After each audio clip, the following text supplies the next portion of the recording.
बंदी छोड़ सतगुरु रामपाल जी महाराज जी की जय हो। परमपिता परमेश्वर जी की असीम कृपा से एक बार पुनः आप और हम सभी सत्सेवक भाई बहन लाइव साध संगति के लिए सोशल मीडिया पे एकत्रित हुए हैं।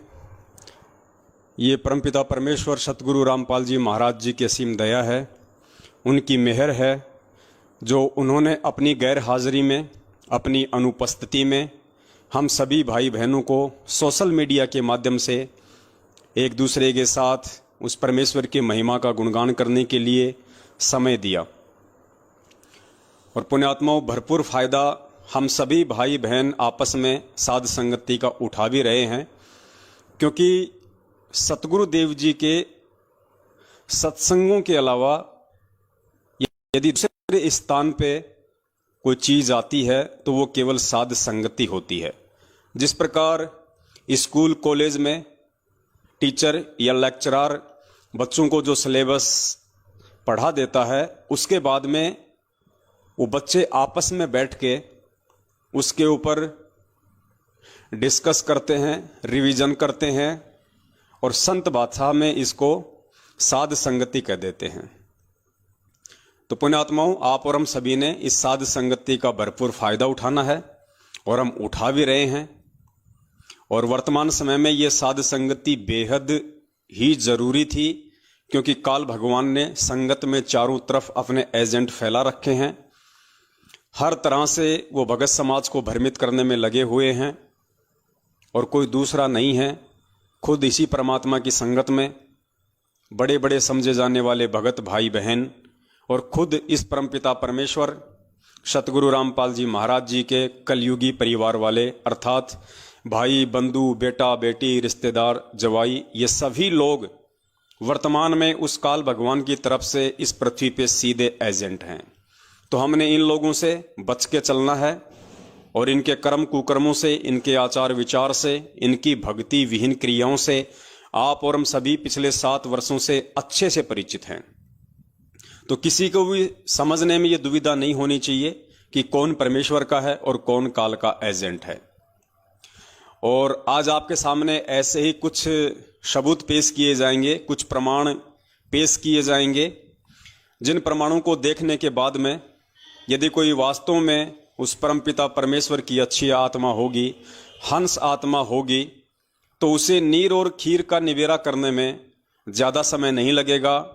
वो तुरंत पहचान जाएगा कि आज से पहले हम जिन पूज्य गुरुदेव जी के कलयुगी परिवार वालों को, जिनमें उनकी बेटा बेटी, उनकी पत्नी, उनका भाई, उनके रिश्तेदार थे, हम उनको देवी देवताओं से नीचे नहीं आंका करते थे। लेकिन इस ज्ञान आधार से अब पता चलेगा कि उन कलयुगी परिवार वालों की औकात तो एक जो सड़क छाप व्यक्ति होता है या जो मंदबुद्धि श्रेणी का जो व्यक्ति होता है, उससे भी गई गुजरी है आध्यात्मिक क्षेत्र में। तो पुण्यात्माओं, आज हम साध संगति की शुरुआत करेंगे एक ऐसे वीडियो से, जिस वीडियो को सतलोक आश्रम मैनेजमेंट हरियाणा ने संगत में वायरल किया हुआ है और उसका टाइटल है गुरुद्रोहियों का पर्दाफाश पार्ट 1 और पार्ट 2। बहुत सारे भगत भाई बहनों को ये वीडियो भेज कर इस वीडियो में दुनिया भर की उआबाई और बकवाद भर के सत्सेवकों के खिलाफ जहर उगल के अनायास तरीके से, बिना किसी प्रमाणों के, बिना किसी सबूतों के, जबरन उसमें वो अंधकार ठोक ठोक के भर के और भगत समाज के ऊपर फैलाया जा रहा है। बहुत सारे भगत भाई बहनों के फोन आए कि भगत जी, एक निराधार वीडियो सतलोक आश्रम मैनेजमेंट हरियाणा वालों के द्वारा संगत में बार बार सेंड किया जा रहा है और उसका शीर्षक है गुरुद्रोहियों की झूठ का पर्दाफाश। तो पुण्यात्माओं, वीडियो तो कोई भी बना सकता है, कोई बड़ी बात नहीं है। सबके पास मोबाइल है, मोबाइल में फंक्शन है, वीडियो तो कोई भी बना सकता है। लेकिन वो वीडियो महत्वपूर्ण होता है जिस वीडियो में सबूत हो, जिस वीडियो में प्रमाण हो। तो आज आपको उस वीडियो के ऊपर भी कुछ विश्लेषण करके दिखाएंगे, ताकि उन आत्माओं का भी भ्रम निवारण हो जो अभी ज्ञान में थोड़ी कच्ची हैं और जो किसी के भी कहने से सुनने से तुरंत भ्रमित हो जाती हैं। उसके अलावा आपको एक मैसेज भी पढ़ाएंगे जो कि कॉल एजेंट सतलोक आश्रम मैनेजमेंट हरियाणा वालों के द्वारा संगत में शेयर किया जा रहा है। और इनके अधीन जितने भी चापलूस हैं, जितने भी फर्जी नामदान केंद्र वाले हैं, जितने भी कोऑर्डिनेटर हैं, स्टेट कोऑर्डिनेटर हैं, इन सभी लोगों की आज विशेष एक ड्यूटी लगा रखी है कि संगत वालों को सत्सेवकों से दूर रखो। कहीं संगत वाले जो हमें ज्योति पाठ और दान का पैसा दे के हमें पाल रहे हैं, हमें पोस रहे हैं, जिनके दान के पीछे हमारे बच्चे पढ़ और पल रहे हैं, हमारी गाड़ी का डीजल पेट्रोल का काम चल रहा है, हम लोग प्रॉपर्टियां खरीद रहे हैं, अय्यासियां कर रहे हैं, मौज मस्तियां कर रहे हैं, कहीं हमारा वो रंगीलापन जो जीवन है वो समाप्त ना हो जाए। तो भगत समाज को भ्रमित करने के लिए तरह तरह के मैसेज इन चापलूसों के द्वारा संगत में वायरल किए जा रहे हैं। उनमें से एक मैसेज है, सतगुरुदेव जी की जय, अति आवश्यक सूचना। जैसा कि आप सभी जानते हैं कि सतगुरुदेव जी ने संजय तथा पवन को गुरुद्रोही घोषित कर रखा है। इसके बावजूद भी ये दोनों अपनी हरकतों से बाज नहीं आ रहे तथा भक्तों के पास नए नए तरीके अपनाकर गुमराह करने की कोशिश कर रहे हैं। उल्टा चोर कोतवाल को डांट रहा है। इसलिए आप सभी से प्रार्थना है कि आप जी को अगर इनका कोई भी मैसेज आपके फोन पर या फिर सोशल मीडिया प्लेटफॉर्म पर बनी आपकी आईडी पर आता है तो उसे बिना पढ़े ही डिलीट कर दें और गलती से भी किसी अन्य भगत आत्मा के पास फॉरवर्ड ना करें। सतगुरुदेव जी ने हम सभी को ना तो ज्ञान में कच्चा छोड़ा है और ना ही भक्ति में। हम सभी नीचों पर दया करते हुए परमात्मा समय समय पर ऑडियो संदेश के माध्यम से सचेत करते रहते हैं। इसलिए आप खुद भी सतर्क रहें तथा अपने आसपास के सभी भक्तों को भी सतर्क करें। सत साहेब जी, बंदी छोड़ सतगुरु रामपाल जी भगवान की जय। देखो, भगवान शब्द और लगाते हैं संत रामपाल जी महाराज जी के आगे, जबकि मनाते हैं नालायक उनका जन्मदिन। गुरुद्रोही संजय तथा पवन से सावधान रहने के लिए सतगुरुदेव जी की ऑडियो, आपको ऑडियो भी सुनाएंगे बाद में वो कौन सी ऑडियो है। तो देखो पुण्यात्माओं, ये क्या हुआ भाई लिखते हैं। इसलिए आप सभी भक्तों से प्रार्थना है कि आप जी को अगर इनका कोई भी मैसेज आपके फोन या फिर सोशल मीडिया प्लेटफॉर्म पर बनी आपकी आईडी पर आता है तो उसे बिना पढ़े ही डिलीट कर दें। यानी आप लोगों को अंधता में रखना चाहते हैं, आप लोगों को अंधेरे में रखना चाहते हैं, आप लोगों को मूर्खता में रखना चाहते हैं। ये नहीं चाहते कि आप लोग सत्यता से परिचित हो जाओ, ये नहीं चाहते कि आप लोगों को हकीकत का पता चले, आप लोगों को बरवाला कांड के पीछे की सच्चाई का पता चले और सतलोक आश्रम मैनेजमेंट हरियाणा के षड्यंत्र व उनके कुकर्मों का पता चले और इनका धार्मिक धंधा बंद हो जाए। क्योंकि इन लोगों का धार्मिक धंधा सिर्फ और सिर्फ संगत की मूर्खता और संगत के दान के पीछे चल रहा है।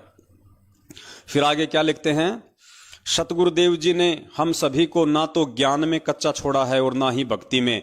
अगर आपको पूरा विश्वास है कि गुरु जी ने ना ही तो आपको ज्ञान में कच्चा छोड़ा है और ना ही भक्ति में, तो फिर क्यों डर रहे हो भैया हमारी वीडियो देखने से?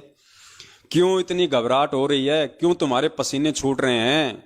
क्यों तुम्हारे कपड़े गीले हो गए ऊपर से लेकर नीचे तक कि पवन की वीडियो मत देखो, पवन की वीडियो मत देखो? फिर तुम्हें डर किस बात का है? अरे ये पवनदास अपने किसी भी सत्सेवक भाई को पिछले 7 साल से अगर कभी भी कहा हो एक बार भी कि सत्सेवक भाइयों आप मैनेजमेंट का कोई वीडियो मत देखो, कोई बात मत सुनो, कभी भी अगर इस दास ने कहा हो तो हमेशा ये दास अपने भगत भाई बहनों को और सर्व संगत को यही मैसेज देता है कि भैया हमें परमपिता परमेश्वर जी के वचन अनुसार चलना पड़ेगा, उनकी वाणियों के अनुसार हमें चलना पड़ेगा। और परमात्मा की वाणी कहती है कि कहे कबीर सोए जन मेरा, जो नीर खीर का करे निबेरा। जब तक मेरा भगत दोनों तरफ की बातें नहीं सुनेगा, दोनों तरफ के ऑडियो वीडियो नहीं देखेगा, तो वो कैसे निर्णय कर पाएगा कि सच क्या है और झूठ क्या है। लेकिन इन लोगों को भय है, इन लोगों को डर है अपने धार्मिक धंधे के नष्ट होने का, क्योंकि ये लोग हमारे वीडियो सबसे पहले देखते हैं, ये लोग हमारे मैसेज हमारे पोस्टर सबसे पहले पढ़ते हैं, उसके बाद ही तो ये लोग संगत को मना करते हैं। क्योंकि इन्हें पता है कि इन वीडियो को अगर संगत ने देख लिया तो संगत तुम्हारे जाल से सदा सदा के लिए मुक्त हो जाएगी। और आज जो तुम संगत के दान पे अय्यासियां कर रहे हो, रंग रेलियां मनाते हो, मौज मस्तियां कर रहे हो, खुले सांड की तरह हर प्रकार से तुम अपने खर्चे पूरे कर रहे हो, वो सारे धंधे तुम्हारे बंद हो जाएंगे। इसलिए ये लोग डरते हैं कि कोई पवन दास का वीडियो ना देख ले। तो पुण्यात्माओं, अब ये तो आप लोगों के हाथ में है, आप लोगों के स्वयं के विवेक के ऊपर निर्भर करता है कि आप लोगों ने परमपिता परमेश्वर जी की वाणी के अनुसार चलना है या किसी भी मूर्ख व्यक्ति के कह देने से अपने आध्यात्मिक जीवन को मोड़ना है। उसके बाद एक जबरदस्त ऑडियो आपको सुनाते हैं, आज 1 मिनट की है, बिल्कुल जबरदस्त ऑडियो है। और ये ऑडियो सुनने के बाद में आप लोगों के होश उड़ जाएंगे, अगर आप लोग होश में होंगे तो। नेपाल से हमारी एक सत्सेवक बहन है कमला दासी। कमला दासी के साथ में एक बहन संपर्क में है मुन्नी दासी। कमला दासी के भगत जी हैं लेखनाथ जी। ये सभी भाई बहन लगभग पिछले 5 वर्षों से हम सत्सेवकों के साथ में जुड़े हुए हैं और तन मन धन से परमपिता परमेश्वर व उनकी भक्ति के प्रति समर्पित हैं। और पिछले 1-1.5 वर्ष से लगभग जो सत्सेवक बहन है हमारी नेपाल से कमला दासी, वो परमपिता परमेश्वर सतगुरु रामपाल जी महाराज जी को हर शनिवार के दिन भोग लगाती है। यानी शनिवार के दिन वो परमपिता परमेश्वर सतगुरु रामपाल जी महाराज जी को भोग प्रसाद लगाने के लिए देसी घी का हलवा बनाती है। जितने भी उनके परिवार के मेंबर हैं 2 या 3, उस हिसाब से 100 ग्राम 200 ग्राम वो हलवा बनाती है। मार्केट से सेब संतरे केले चीकू फल फ्रूट लेके आती है, थोड़े बहुत उनको साफ करती है और वो परमपिता परमेश्वर सतगुरु रामपाल जी महाराज जी को भोग लगाते समय वहां रखे जाते हैं। और एक 42 मिनट की भोग की आरती है, आप सब जानते हैं, यूट्यूब पे भी है, जो पाठ प्रकाश के सबसे लास्ट में जो बोली जाती है भोग की आरती, वो 42 मिनट की आरती है। उस आरती के साथ में वो हर शनिवार को परम पूज्य सतगुरुदेव जी को भोग लगाती है। बहुत अच्छी बात है, सभी ने लगाना चाहिए, क्योंकि भगत का और कोई मकसद है ही नहीं इस जीवन का सिवाय उस परमात्मा के नजदीक रहने का। और इन तरीकों से बढ़िया और कोई तरीका नहीं हो सकता है परमपिता परमेश्वर के प्रति श्रद्धावान बने रहने के लिए, परमपिता परमेश्वर के प्रति समर्पित रहने के लिए। ये पवन दास भी लगभग पिछले 1.5 से 2 वर्षों से हर रविवार को पूज्य गुरुदेव जी को भोग लगाता है, ठीक उसी प्रकार जिस प्रकार कमला बहन लगाती है। देसी घी का हलवा बनता है हर रविवार को, क्योंकि रविवार को दास की छुट्टी रहती है काम की, दास रविवार को फ्री रहता है, इसलिए हम रविवार को करते हैं। हो सकता है कमला बहन शनिवार को फ्री रहती हों तो कमला बहन शनिवार को करती हैं। वैसे डे कोई फिक्स नहीं होता इस भक्ति मार्ग में कि आपने रविवार को लगाना है या आपने शनिवार को लगाना है। जैसी आपका काम धंधा है, जैसी आपको फुर्सत है, उस अनुसार आप किसी भी दिन परमपिता परमेश्वर जी को भोग लगा सकते हैं। समय भी कोई निश्चित नहीं है, आप जब चाहें जैसे चाहें परमेश्वर को भोग लगा सकते हैं। तो दास तो पिछले 2 वर्षों से रेगुलर हर रविवार को परम पूज्य सतगुरु रामपाल जी महाराज जी को देसी घी के हलवे का भोग लगाता है और 42 मिनट की आरती पूरा परिवार बैठ के करता है। कमला बहन शनिवार को करती है, देसी घी का भोग लगाती है और जैसी उनकी आर्थिक स्थिति है, जैसी उनकी श्रद्धा है गुरुदेव के प्रति, वैसे मार्केट से वो अपने फल फ्रूट वगैरह लाके एक थाली में रख के और उनको साफ करके गुरुदेव के दरबार में रख देती है। पूरा का पूरा परिवार और अन्य जो भगत भाई बहन होते हैं वो भी आ जाते हैं और शनिवार को बैठ के परमेश्वर की आरती का आनंद लेते हैं, मालिक के बिल्कुल नजदीक रहते हैं, हमारे भाव बने रहते हैं, हमारी श्रद्धा बनी रहती है। ये तो सब ने करना चाहिए संगत में। और जयपुर से जो अपने कजोड़ भगत जी हैं वो भी हर रविवार को परमपिता परमेश्वर जी को सपरिवार भोग लगाते हैं। और शायद जयपुर से हमारे रूपदास भगत जी हैं, जहां तक दास को आइडिया है, वो भी परमेश्वर को रविवार को ही भोग लगाते हैं।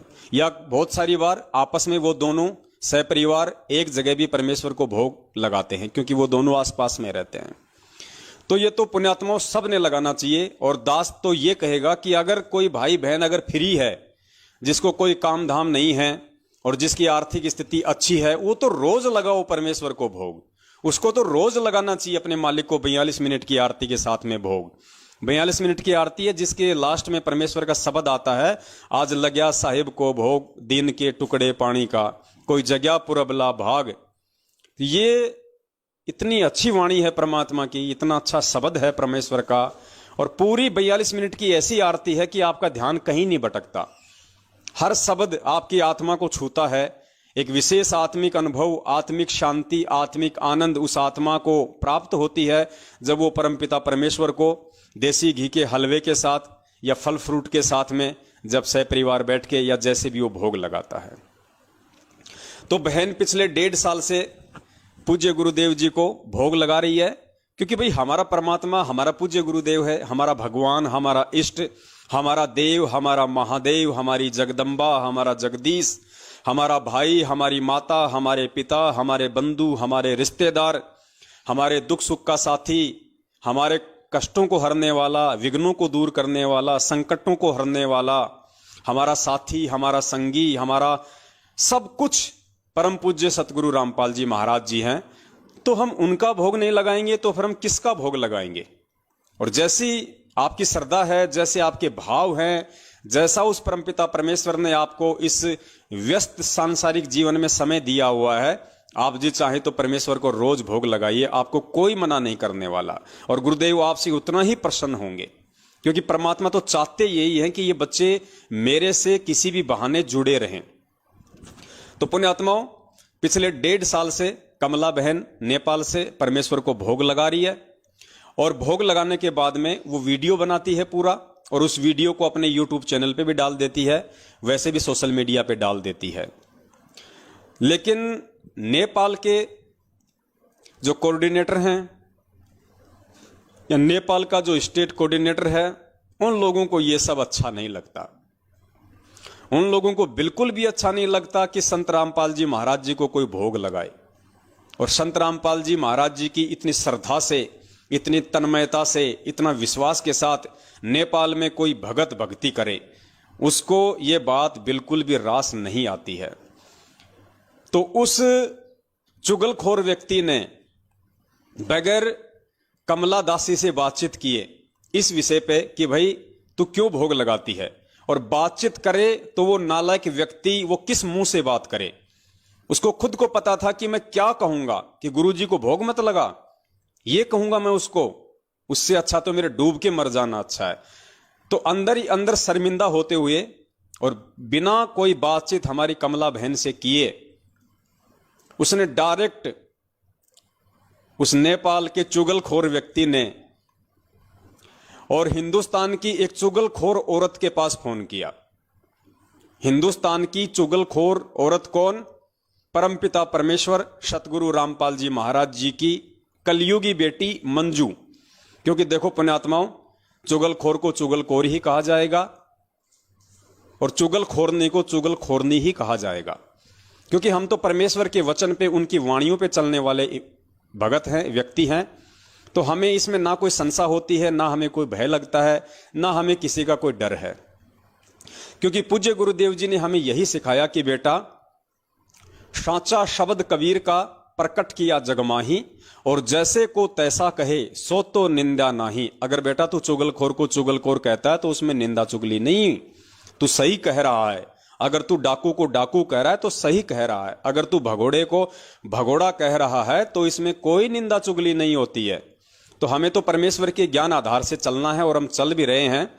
तो नेपाल के उस महाचुगलखोर व्यक्ति अर्थात वहां के कोऑर्डिनेटर या स्टेट कोऑर्डिनेटर ने हिंदुस्तान की एक चुगलखोरनी औरत परम पूज्य सतगुरु रामपाल जी महाराज जी की कलयुगी बेटी मंजू को फोन किया, और उस चुगलखोरनी औरत ने भी हमारी कमला बहन से कोई बातचीत नहीं की, क्योंकि उसको भी पता है कि मैं किस मुंह से बात करूंगी, क्या कहूंगी मैं, कि परमेश्वर का भोग मत लगाओ। लेकिन पुण्यात्माओं, काल भगवान का इतना प्रेशर है इन काल एजेंटों के ऊपर, इन्होंने इस बात की भी, इस उत्तम कर्म की भी, इस उत्तम आध्यात्मिक कर्म की भी शिकायत लगा दी परमपिता परमेश्वर सतगुरु रामपाल जी महाराज जी से। जैसा भी उनका सिस्टम है, क्योंकि आज हम यही बोलेंगे कि उसने परमपिता परमेश्वर सतगुरु रामपाल जी महाराज जी को ही शिकायत लगाई, क्योंकि 1 मिनट की ऑडियो आई है। बाकी हम तो इन ऑडियो में विश्वास नहीं करते हैं, ये किसकी है, कहां से आती है, हमें इन ऑडियो से कोई लेना देना नहीं होता है। हमारे लिए तो ये ऑडियो बेसलेस हैं, निरर्थक हैं, कूड़े के कचरे की तरह हैं, क्योंकि हमें तो परमेश्वर ने ऑडियो आधार से नहीं बल्कि सत्संग आधार से चलना सिखाया है भक्ति मार्ग पे, यदि सफल होना है तो। लेकिन चलो, जो लोग इन ऑडियो को पूज्य गुरुदेव जी की मानते हैं, तो हम पूज्य गुरुदेव जी का नाम लेके ही चलेंगे, ताकि आप लोग अच्छे से समझ पाओगे।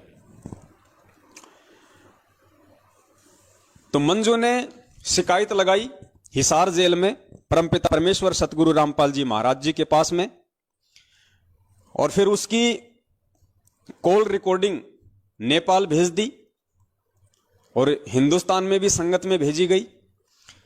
तो पुण्यात्माओं, सबसे पहले आपको ये ऑडियो सुनाते हैं, आप जी ऑडियो को ध्यान से सुनना। उसके बाद फिर परमपिता परमेश्वर इन दोनों चुगलखोरों की महा अज्ञानता का पर्दाफाश करवाएंगे कि ये किस नीचता पर उतराए हैं, किस घटियापन पर उतराए हैं, इन्हें अपने पराये में भी कोई भेद नजर नहीं आ रहा है। प्रणाम गुरु जी।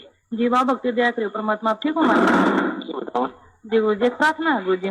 और नेपाल के कुछ भगत आत्मा है जो गुरुद्रोही पवन और संजय के संपर्क में आ गए गुरु जी, और वे ना जी मन माने तरीके से भंडारा निकालते हैं, घर में फूल फल और फूल रखते हैं, और जैसे भोग की विधि पाठ प्रकाश में होता है ना जी, वो ही सारी करके और यूट्यूब और फेसबुक पर डाल रहे हैं। और नाम बताओ उनका, निकाल दो।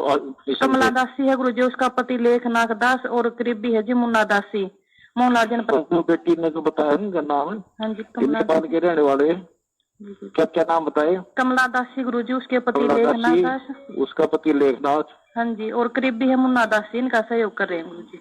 हाँ, तो ये जितने भगत हैं या तो सुधार कर ले, जो जिस तरह ये गलतियां कर रहे हैं इसको सुधार ले, नहीं तो इनको मिशन से निकाल दिया जाए, इनको गुरुद्रोही घोषित कर दिया जाएगा। इनको लिख कर भेज दो। जी गुरु जी। हाँ ठीक है बेटा जी, दंडवत प्रणाम गुरु जी। और सत्साई पुण्यात्माओं, 1 मिनट की ऑडियो आपने सुनी। मुझे तो सुनते ही बड़ी हंसी आई इस ऑडियो पे कि इन लोगों का अपना भी जो बचा खुचा जो विवेक था वो भी काल भगवान ने हर लिया है, और इन नालायकों को खाली खोखा बना के इस पृथ्वी लोक पे इनका चोटा पकड़ के घुमा रहा है काल भगवान। इनको कुछ भी ध्यान नहीं है कि हम क्या कर रहे हैं, हम किस चीज की शिकायत कर रहे हैं, किस चीज की शिकायत नहीं करनी चाहिए, हम किस से शिकायत कर रहे हैं, क्या उसका रिजल्ट आएगा। पुण्यात्माओं, इसी को कहते हैं काल भगवान की सूक्ष्म चाल। अंदर से पूरा खोखा कर दिया सतलोक आश्रम मैनेजमेंट हरियाणा को, बिल्कुल थोता और खोखा।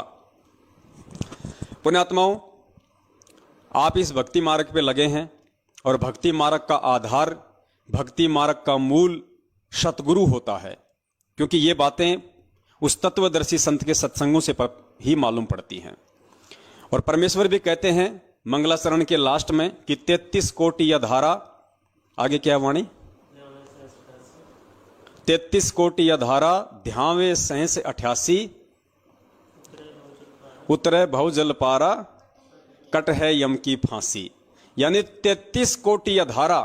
फिर आगे उस मंगलाचरण में सरलार्थ किया गया है कि वो पूर्ण परमेश्वर, वो सबका दाता, वो सबका सृष्टि रचनहार, वो कबीर परमेश्वर 33 कोटि या धारा अर्थात 33 करोड़ देवी देवताओं की भक्ति का मूल आधार भी वो कबीर परमेश्वर ही है, और 33 करोड़ देवी देवता भी उस एकमात्र परमपिता परमेश्वर की ही आराधना करते हैं, उसी को अपना आधार मानते हैं, उसी को अपना मूल मानते हैं, अपना सब कुछ मानते हैं।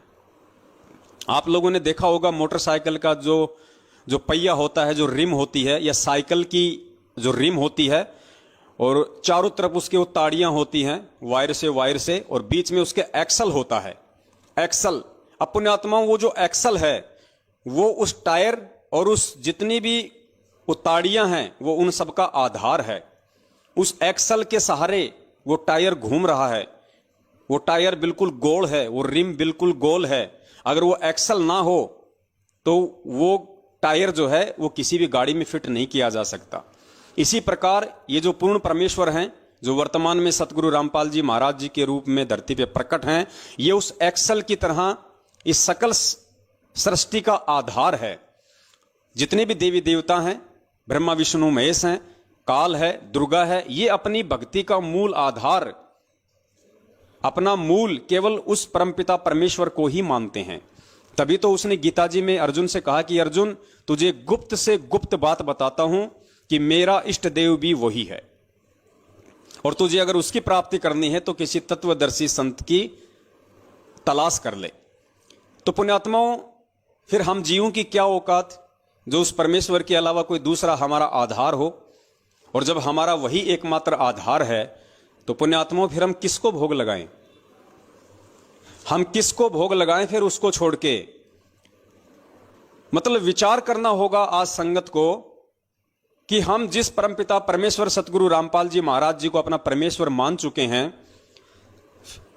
अपना तन मन धन हम जिनके श्री चरण कमलों में समर्पित कर चुके हैं, अपनी भक्ति का और अपने सांसारिक जीवन का हम उनको आधार मान चुके हैं, तो उनके अलावा ये सतलोक आश्रम मैनेजमेंट हरियाणा फिर हमारे से और किसको भोग लगवाना चाहता है? और इस मंद बुद्धि औरत मंजू को तो इतना भी ज्ञान नहीं रहा, आभास नहीं रहा कि नालायक कम से कम इतना ही सोच लेती कि ये लोग मेरे बाप को भोग लगा रहे हैं। अरे मंजू, हम तेरे बाप को ही भोग लगा रहे हैं, हम किसी और को भोग नहीं लगा रहे, हम तेरे बाप को भोग लगा रहे हैं, तेरे बाप को, जिसे पूरी दुनिया सतगुरु रामपाल जी महाराज कह रही है। और तेरे बाप को भोग लगाते लगाते भी तेरे को अच्छा नहीं लग रहा, तेरे को रास नहीं आ रहा, तो दुनिया का सबसे बड़ा गुरुद्रोही और काल एजेंट और कौन हो सकता है दुनिया में? पुण्यात्माओं, मेरे बाप की यदि कोई प्रशंसा करे, मेरे बाप की यदि कोई बड़ाई करे, मेरे बाप को अगर 50 जगह अगर कोई कहे कि भाई जो पवन दास का जो पिताजी है भाई बहुत अच्छा है, भाई आदमी एकदम इंसाफ शरीफ आदमी है, जो बात बोलता है बिल्कुल मुंह पे बोलता है, और कोई यदि मेरे बाप को भोग लगाए, मेरे बाप को देवी देवताओं की तरह पूजे, तो पुण्यात्माओं मेरा सीना तो फक्र से चौड़ा हो जाना चाहिए, मेरा तो 1.25 किलो खून बॉडी में डेवलप हो जाना चाहिए। और यहां क्या हो रहा है पुण्यात्माओं? इस मंजू के बाप का वो बहन भोग लगा रही है, इस मंजू के बाप को वो बहन अपना भगवान समझ रही है, अपना परमात्मा मान रही है, और ये नालायक कह रही है कि नहीं, मेरे बाप का भोग मत लगा, मेरा बाप भगवान नहीं है, मेरे बाप का भोग मत लगा। पुण्यात्माओं, इससे ज्यादा मंद बुद्धि औरत और इस दुनिया में कौन हो सकती है? अब तू क्या चाहती है मंजू दीदी? तेरे बाप का भोग ना लगाएं तो क्या तेरी मां का लगाएं? तेरे चाचा का भोग लगाना शुरू कर दें, या तेरे दोनों भाइयों का और तेरे पति संजय भगोड़े का भोग लगाना शुरू कर दें? ये चाहती है क्या? पुण्यात्माओं, दिमाग का स्तर इन लोगों का कितना नीचे गिर चुका है, ये भी इनमें कॉमन सेंस भी नहीं रही। ये कम से कम इतना तो सोचती है प्रार्थना लगाते समय कि नेपाल की जो सतसेवक बहन है कमला दासी, वो किसका भोग लगा रही है, किसको भोग लगा रही है, उस भोग की थाली के सामने फोटो किसकी रखी है?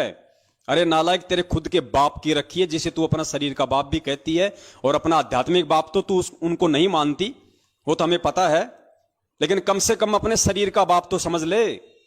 और तेरे को तो इसमें खुशी होनी चाहिए थी, तेरे को तो इसमें प्रसन्नता होनी चाहिए थी कि दुनिया मेरे बाप को भोग लगा रही है। लेकिन पुण्यात्माओं, जैसा कि दास बार बार कहता है कि इस धरती पे ये साक्षात काल के एजेंट हैं, इसलिए इन लोगों को यह भी रास नहीं आ रहा कि कोई मेरे बाप को भी भोग लगाए।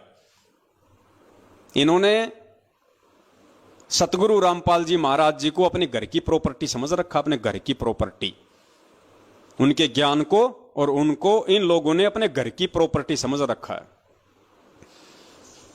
तो मंजू दीदी, हम तेरी मां का भोग तो लगाएंगे नहीं, चाहे तू कितने पैर पीट ले, और ना हम तेरे चाचा का भोग लगाएंगे, उस काल एजेंट का, भगोड़े का, और तेरा तो स्वप्न में लगाने की सोच भी नहीं सकते, ऐसी चुगलखोर का, जिसको ये नहीं पता कि मैं कहां प्रार्थना कर रही हूं, किस चीज की प्रार्थना कर रही हूं। अरे ये भी कोई प्रार्थना हुई क्या? अरे भगत किसका भोग लगाएगा है? अरे अपने बाप का नहीं लगाएगा, अपने गुरु का नहीं लगाएगा, तो क्या कादर खान का भोग लगाएगा? मंद बुद्धि औरत, इतना तो तेरी इसमें तेरी खोपड़ी में आ जानी चाहिए थी ये बात। क्या तेरा स्तर इतना नीचे गिर गया? पाताल लोक में चला गया, तुझे ये भी मतलब ये प्रार्थना लगाते समय भी तेरे को 1% भी ये शर्म नहीं आई तुझे? चलो हमारी तो तूने प्रार्थना लगा दी, कोई बड़ी बात नहीं है, तुम कुछ भी कर सकते हो, लेकिन तू प्रार्थना किससे लगा रही है? अरे इतनी तो तेरे को शर्म आनी चाहिए थी कि मैं भगवान से कह रही हूं कि दुनिया भगवान का भोग लगा रही है, तू शिकायत कर रही है। दुनिया जिस भगवान का भोग लगा रही है और जो भगवान चाहता है कि दुनिया मेरा भोग लगाए, उसी भगवान से तू प्रार्थना कर रही है। तेरी बुद्धि का स्तर कहां पानी लेने गया है? पुण्यात्मा में इनकी बुद्धि घास चरने चली गई, बिल्कुल ये खाली हो चुके हैं एडी से लेके चोटी तक। ये खुद तो डूबे हुए हैं, ये बाकी संगत को भी लेके डूबेंगे। तो आप लोगों ने सावधान रहना है। और मैं तो निवेदन करूंगा आज इस लाइव साध संगति के माध्यम से, मेरे जितने भी भगत भाई बहन मुझे सुन पा रहे हैं, देख पा रहे हैं, पुण्यात्माओं, अब विनाश का समय बहुत निकट है, क्योंकि परमेश्वर की असुर निकंदन रमैणी में जो वाणी है कि आवेगा दखन से दीवाना काबुल का, काल किलकिलियम गल है तुर्काना, किलकिलियम अवतार कला, जीतन जन झुंझमुला। तो पुण्यात्माओं, वो जो काबुल का जो यूज किया गया वहां पे कि सबसे पहले काबुल देश पे अटैक होगा, फिर काबुल देश की रक्षा के लिए दूसरी मुस्लिम कंट्री आएंगी, फिर दूसरे के पक्ष में दूसरी कंट्री आएंगी और ये विश्व युद्ध शुरू हो जाएगा। और उसके बाद में मुस्लिम देश 90% आपस में लड़के कटके ही मर जाएंगे। तो आप जी आज देख रहे हैं आजकल न्यूज़, अगर आप न्यूज देखते हैं मीडिया में, कि जो तालिबान है उसने अफगानिस्तान के ऊपर किस प्रकार से अपना कब्जा जमाना शुरू कर दिया, क्योंकि अफगानिस्तान से अमेरिका ने अपनी सेना हटाने की घोषणा कर दी है। काफी सैनिक अमेरिका चले गए हैं जो पिछले 20-25 साल से अफगानिस्तान में थे। जैसे ही अमेरिकी फौजें अफगानिस्तान से हटी हैं, तुरंत तालिबान ने अफगानिस्तान पे धावा बोल दिया। मारकाट शुरू हो रही है, रोजाना सैकड़ों की संख्या में लोगों को मारा जा रहा है। तो पुण्यात्माओं, वो समय अब शुरू हो चुका है और आने वाले समय में अगर हम लोगों को अगर बचना है तो पुण्यात्माओं, हमने कितनी भक्ति बढ़ानी पड़ेगी, हमने किन किन तरीकों से अपने भगवान को खुश करना पड़ेगा, अपने भगवान को हमने प्रसन्न करना पड़ेगा, ताकि उस महाविनाश के समय में हम सुरक्षित रह सकें। और वो विनाश पुण्यात्माओं होके रहेगा, क्योंकि भगवान जेल में बैठने नहीं आया और दुनिया ज्ञान से नहीं समझ सकती। जितने समझने थे उतने समझ चुके हैं, अब केवल दुनिया मार खाकर ठोकर खाकर ही समझेगी। और परमेश्वर ने यदि कलयुग में सतयुग लाना है तो छटनी करनी पड़ेगी, असंख्यों आत्माओं को यहां से जाना पड़ेगा, अकाल मृत्यु को प्राप्त होना पड़ेगा, वरना इस भीड़ में, इस जगत की गंदगी में आप और हम भक्ति नहीं कर सकते। इसलिए महाविनाश होना तय है। तो पुण्यात्माओं, उस समय आप और हम कैसे बचे रह सकते हैं यदि हम इस परमेश्वर के नजदीक ना रहे? तो पुण्यात्माओं, भक्ति तो हम कर ही रहे हैं सतगुरुदेव जी के आशीर्वाद से। इसलिए दास आप जी से निवेदन करेगा कि आप जितने भी भगत भाई बहन लाइव साध संगति का ये प्रोग्राम देख रहे हैं, अगर आपको भी यदि सतगुरुदेव जी प्रेरणा करें तो पुण्यात्माओं, जैसा भी आपको समय मिले, जिस भी दिन, उसी दिन परमपिता परमेश्वर जी का देसी घी का हलवा बनाइए। जितने भी आपके परिवार के मेंबर हैं, 2, 4, 5, 10, उस अनुसार 100 ग्राम का, 200 ग्राम का, जैसे भी आपकी श्रद्धा है, आप देसी घी का हलवा बनाइए परमेश्वर का। और आपकी आर्थिक स्थिति अच्छी है तो मार्केट से फल फ्रूट भी लेके आइए। और पुण्यात्माओं, सप्ताह में जिस दिन भी आपको लगे कि आज मेरी छुट्टी है या आज मैं छुट्टी के लिए दिन निकाल सकता हूं, यह ऐसा कोई विशेष नहीं है मेरे लिए कामकाज, उस दिन पूरा परिवार बैठ के परमपिता परमेश्वर जी को उस 42 मिनट की भोग की आरती के साथ भोग लगाइए और परमेश्वर का अनुग्रह प्राप्त कीजिए। गुरुदेव ने स्पष्ट संगतों में कहा हुआ है कि पुण्यात्माओं, अभी तुम मात्र 20% ही भक्ति की तरफ अग्रसर हो, 80% तुम्हारा ध्यान सांसारिकता में रमा हुआ है। लेकिन जब तक इसका उल्टा नहीं होगा, अर्थात जब तक तुम 80% मेरी भक्ति में नहीं लगोगे और 20% ही अपने रोजी रोटी के लिए प्रयास नहीं करोगे, तब तक तुम भगत की श्रेणी में भी नहीं आओगे। तो पुण्यात्माओं, उस 20% से ऊपर और भक्ति बढ़ाने के लिए अब हमने परमपिता परमेश्वर जी का, जैसा भी जिसको समय मिले, सप्ताह में या महीने में, जरूर उस परमपिता परमेश्वर सतगुरु रामपाल जी महाराज जी को देसी घी के हलवे का भोग लगाइए। बैठ के सह परिवार 42 मिनट की जो YouTube पे आरती है, भोग की आरती आपको मिल जाएगी। आप वो आरती कीजिए पुण्यात्माओं। हम परमेश्वर के जितना नजदीक रहेंगे, जितना हम परमेश्वर के कृपा पात्र बन के रहेंगे, उतना ही परमात्मा हमारे नजदीक रहेगा। और मैं तो ये मानता हूं कि इन चुगलखोरों ने जो ये चुगली लगाई है, ये हमारे लिए एक बहुत बड़ा ये प्लस पॉइंट साबित हुआ है, क्योंकि काल की चाल से ही परमात्मा अपना कार्य सिद्ध करता है। तो इन काल एजेंटों ने तो बहुत शाने बन के उस कमला बहन के ऊपर दबाव डालने के लिए और उन नेपाल के चुगलखोरों को, उनको खुश करने के लिए कि देखो मैं तुम्हारी हिंदुस्तान की चुगलखोरनी दीदी, जैसा तुमने कहा तुरंत मैंने हिसार जेल में प्रार्थना लगा दी, हा हा हा हा हा हा, उनको खुश करने के लिए, उन गधों को। और इसने ऐसी ज्ञान विरुद्ध घटिया हरकत की है जो शायद भक्ति इतिहास में सिवाय उस काल भगवान के और कोई नहीं कर सकता। अरे भगवान का एक भगत भोग लगा रहा है और तू उसी भगवान से तू प्रार्थना कर रही है, शिकायत कर रही है कि भगवान दुनिया आपका भोग लगा रही है। अरे तू काहे की भगत है? तू तो जगत से भी गई गुजरी है। और वो भगवान वो अंदर ही अंदर हंसा होगा, वो अंदर ही अंदर हंसा होगा कि देख ये मंदबुद्धि, और लोग इसको कहते हैं ये मेरी बेटी है। अरे मेरी बेटी ऐसी हो सकती है क्या? है ऐसी कमबख्त, ऐसी चुगलखोरनी, ऐसी मंदबुद्धि जिसमें कॉमन सेंस भी नहीं है, वो मेरी बेटी कैसे हो सकती है? मेरी बेटी तो कमला है, कमला नेपाल वाली मुन्नी दासी है। वो है मेरे असली बेटा बेटी जो मुझे अपना परमात्मा समझ के और मेरा भोग लगा रहे हैं। तो पुण्यात्माओं, शायद परमपिता परमेश्वर सतगुरु रामपाल जी महाराज जी ने आने वाले विनाश के समय से बचने के लिए और हम सबको और ज्यादा भक्ति की तरफ अग्रसर करने के लिए, हो सकता है ये सारा खेल रचा है। और पुण्यात्माओं, आप सभी भाई बहन परमपिता परमेश्वर जी की, जैसे पिछले 2 साल से ये पवन दास कर रहा है, 1.5 साल से हमारी बहन कर रही है, और दास चाह रहा था, दास के अंदर एक प्रेरणा भी हो रही थी काफी समय से कि भगत समाज को परमेश्वर की भोग की आरती के लिए एक संदेशा दिया जाए ताकि हम और उस परमेश्वर के नजदीक रहें। अरे मालिक की वाणी है वो, मालिक के उसमें शब्द हैं। भक्ति बोध पुस्तक में लिखा हुआ है, जो 3 समय की आरती वाली जो भक्ति बोध है, संध्या आरती के बाद में उसमें वो आरती लिखी हुई है 42 मिनट की। अरे अगर उसमें परमेश्वर ने आरती दी है तो दी किस लिए है? उसमें पूरे पाठ प्रकाश की आरती नहीं है और ना ही पूरे पाठ प्रकाश की आरती करने के हम अधिकारी हैं, लेकिन वो तो लास्ट का भोग का पार्ट है, भोग का पार्ट है।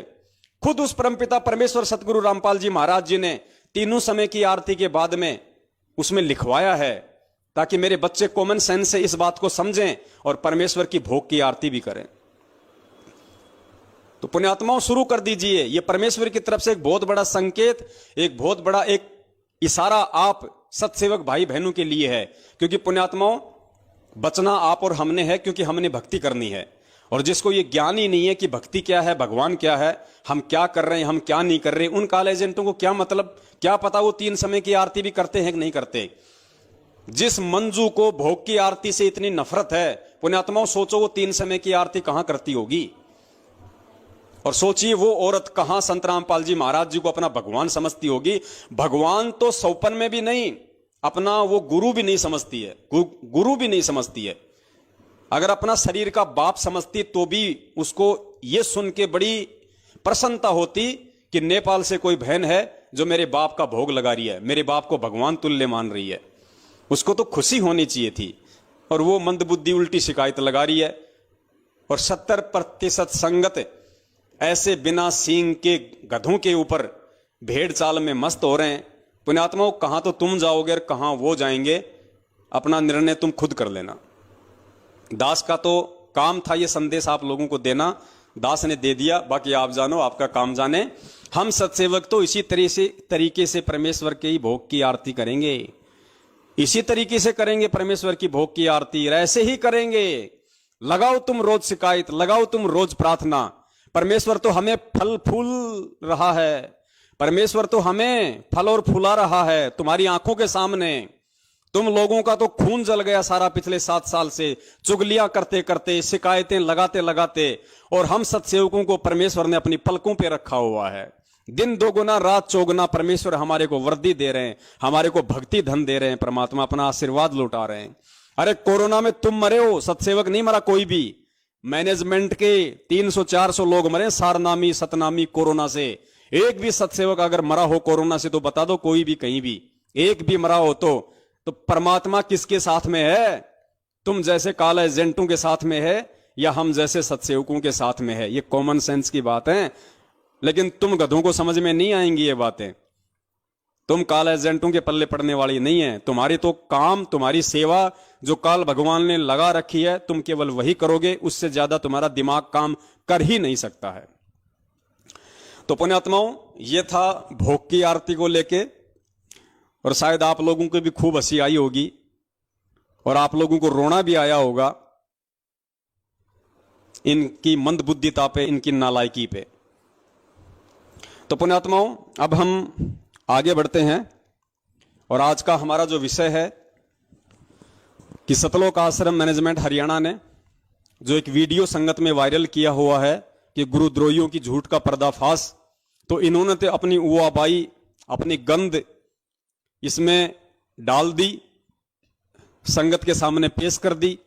जो मंद बुद्धि था वो तो खा गया उस धुआं को, और जिसको परमेश्वर ने सद्बुद्धि बख्श रखी थी उस आत्मा ने उसको देखा और देख के फिर दास के पास भेजा कि भगत जी थोड़ा सा इस वीडियो पे विश्लेषण कीजिए, ये संगत में काफी वायरल किया जा रहा है, क्योंकि आजकल संगत तेजी से जाग रही है, और जब जब ये संगत तेजी से जागती है तो मैनेजमेंट ऐसी ही मनमानी और घटिया हरकतों पे उतर आता है।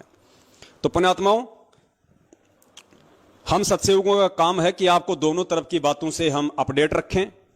तो हम आपको वो वीडियो भी सुनाएंगे, हो सकता है आपने सुन भी रखा होगा, और जिन भाइयों ने नहीं सुना वो भी इस वीडियो को सुने, क्योंकि हम तो खुद चला के आपको इनको वीडियो दिखाएंगे, आपको सुनाएंगे, तभी तो आप निर्णय करोगे। अगर मैं ही आपको बोल दूं अपनी तरफ से और आपको यदि मैं वो मैनेजमेंट वाला वीडियो ना दिखाऊं जो इन्होंने संगत में वायरल कर रखा है, तो आप कैसे समझ पाओगे कि क्या सही है और क्या गलत है? आप तो यही कहोगे कि पवन दास तो अपनी तरफ से बोल रहा है। लेकिन पुण्यात्माओं, हम सत्सेवक हैं और ये भक्ति मार्ग गुरुजी ने बताया निष्पक्ष होके चलने का है, पक्ष और विपक्ष से दूर निष्पक्ष होके। तो आपको साथ में इन लोगों का वीडियो दिखाऊंगा, उसके बाद में फिर ज्ञान आधार से परमात्मा इस पे विश्लेषण करवाएंगे। तो सुनिए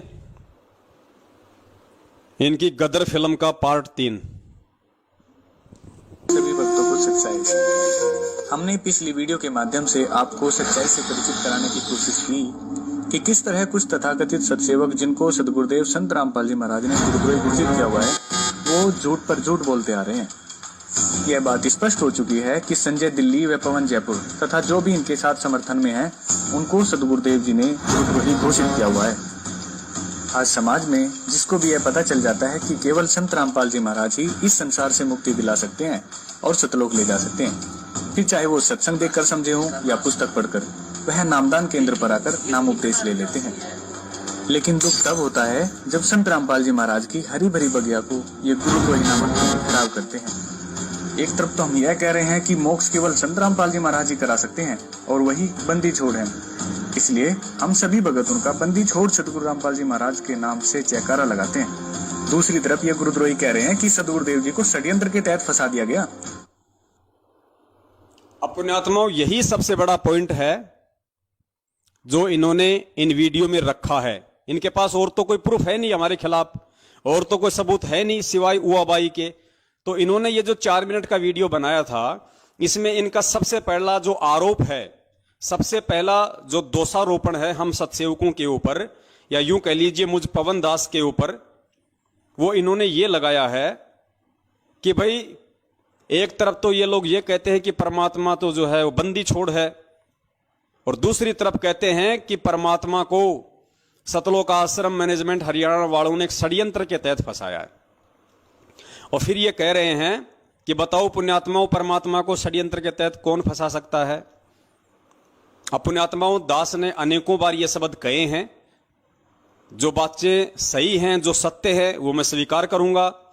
बिल्कुल मैं पिछले 7 साल से यही कहता आ रहा हूं कि परमपिता परमेश्वर सतगुरु रामपाल जी महाराज जी को बरवाला कांड के तहत काल एजेंट सतलोक आश्रम मैनेजमेंट हरियाणा अर्थात राष्ट्रीय समाज सेवा समिति ने, जिनमें उनका भाई, बेटा, बंधु, जवाई, रिश्तेदार और कुछ मूर्ख टाइप के लोग थे, जिन्होंने अपनी मनमानी घटिया हरकतों के चलते और महेंद्र जैसे शीर्ष लोगों ने प्रशासन के साथ मिलकर एक सोची समझी साजिश के तहत, एक चाल के तहत गुरुजी के खिलाफ षड्यंत्र रचा और गुरुजी को फंसाया। बिल्कुल मैं अपने इस बात पे कायम हूं, मैं झूठ नहीं बोलूंगा, क्योंकि झूठ बोलना दुष्टों का काम होता है, काल एजेंटों का काम होता है, सत्सेवकों का नहीं होता है। अगर मैंने ये बात कही है कि पूज्य गुरुदेव जी को षड्यंत्र के तहत फंसाया गया है, तो इस चीज को मैं साबित भी करूंगा और मैंने साबित भी किया है। और पुण्यात्माओं, दास ने फिर अपने वीडियो में यह भी जिक्र किया है कि भाई वो परमात्मा है, सारी सृष्टि का रचनहार है, जिसके आधे बाल पे पूरी सृष्टि नहीं है। वो परमात्मा सतगुरु रामपाल जी महाराज जी हैं, जिनको बरवाला कांड के तहत फंसाया गया है। अब आप लोगों को ये बातें कैसे समझ में आएंगी, इस चीज को हम ज्ञान आधार से समझेंगे कि एक जीव भी परमात्मा को कैसे फंसा सकता है। पुण्यात्माओं, परमात्मा अपने वास्तविक स्वरूप में नहीं है।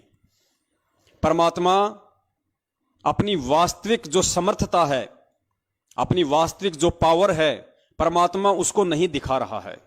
परमात्मा एक आम व्यक्ति की भूमिका में है, आप और हमारी तरह। और यही परमात्मा आज से 650 साल पहले एक आम व्यक्ति की भूमिका में आया था। वैदिक नाम जिनका कबीर, तो वो परमात्मा आज से 650 साल पहले हम सभी जानते हैं कि वो परमेश्वर कबीर दास के रूप में इस धरती पे आए हुए थे, आप और हमारी तरह एक मानव शरीर धारण करके। और पुण्यात्माओं, उस समय उस परमेश्वर को अपने जैसा एक मानव जानकर, अपने जैसा मानव शरीरधारी ही समझकर, अपने जैसा एक व्यक्ति ही समझकर, आप सबको अच्छे से पता है कि उनके साथ में कैसे कैसे षड्यंत्र किए गए, कैसी कैसी साजिशें उनके खिलाफ रची गई। चलिए मान लेते हैं, शेख तकी तो उस परमात्मा का भगत नहीं था, वो तो जगत वाला था। क्या सिकंदर लोदी भी उस परमात्मा का भगत नहीं था? सिकंदर लोदी को परमात्मा ने प्रत्यक्ष चमत्कार दिखाए।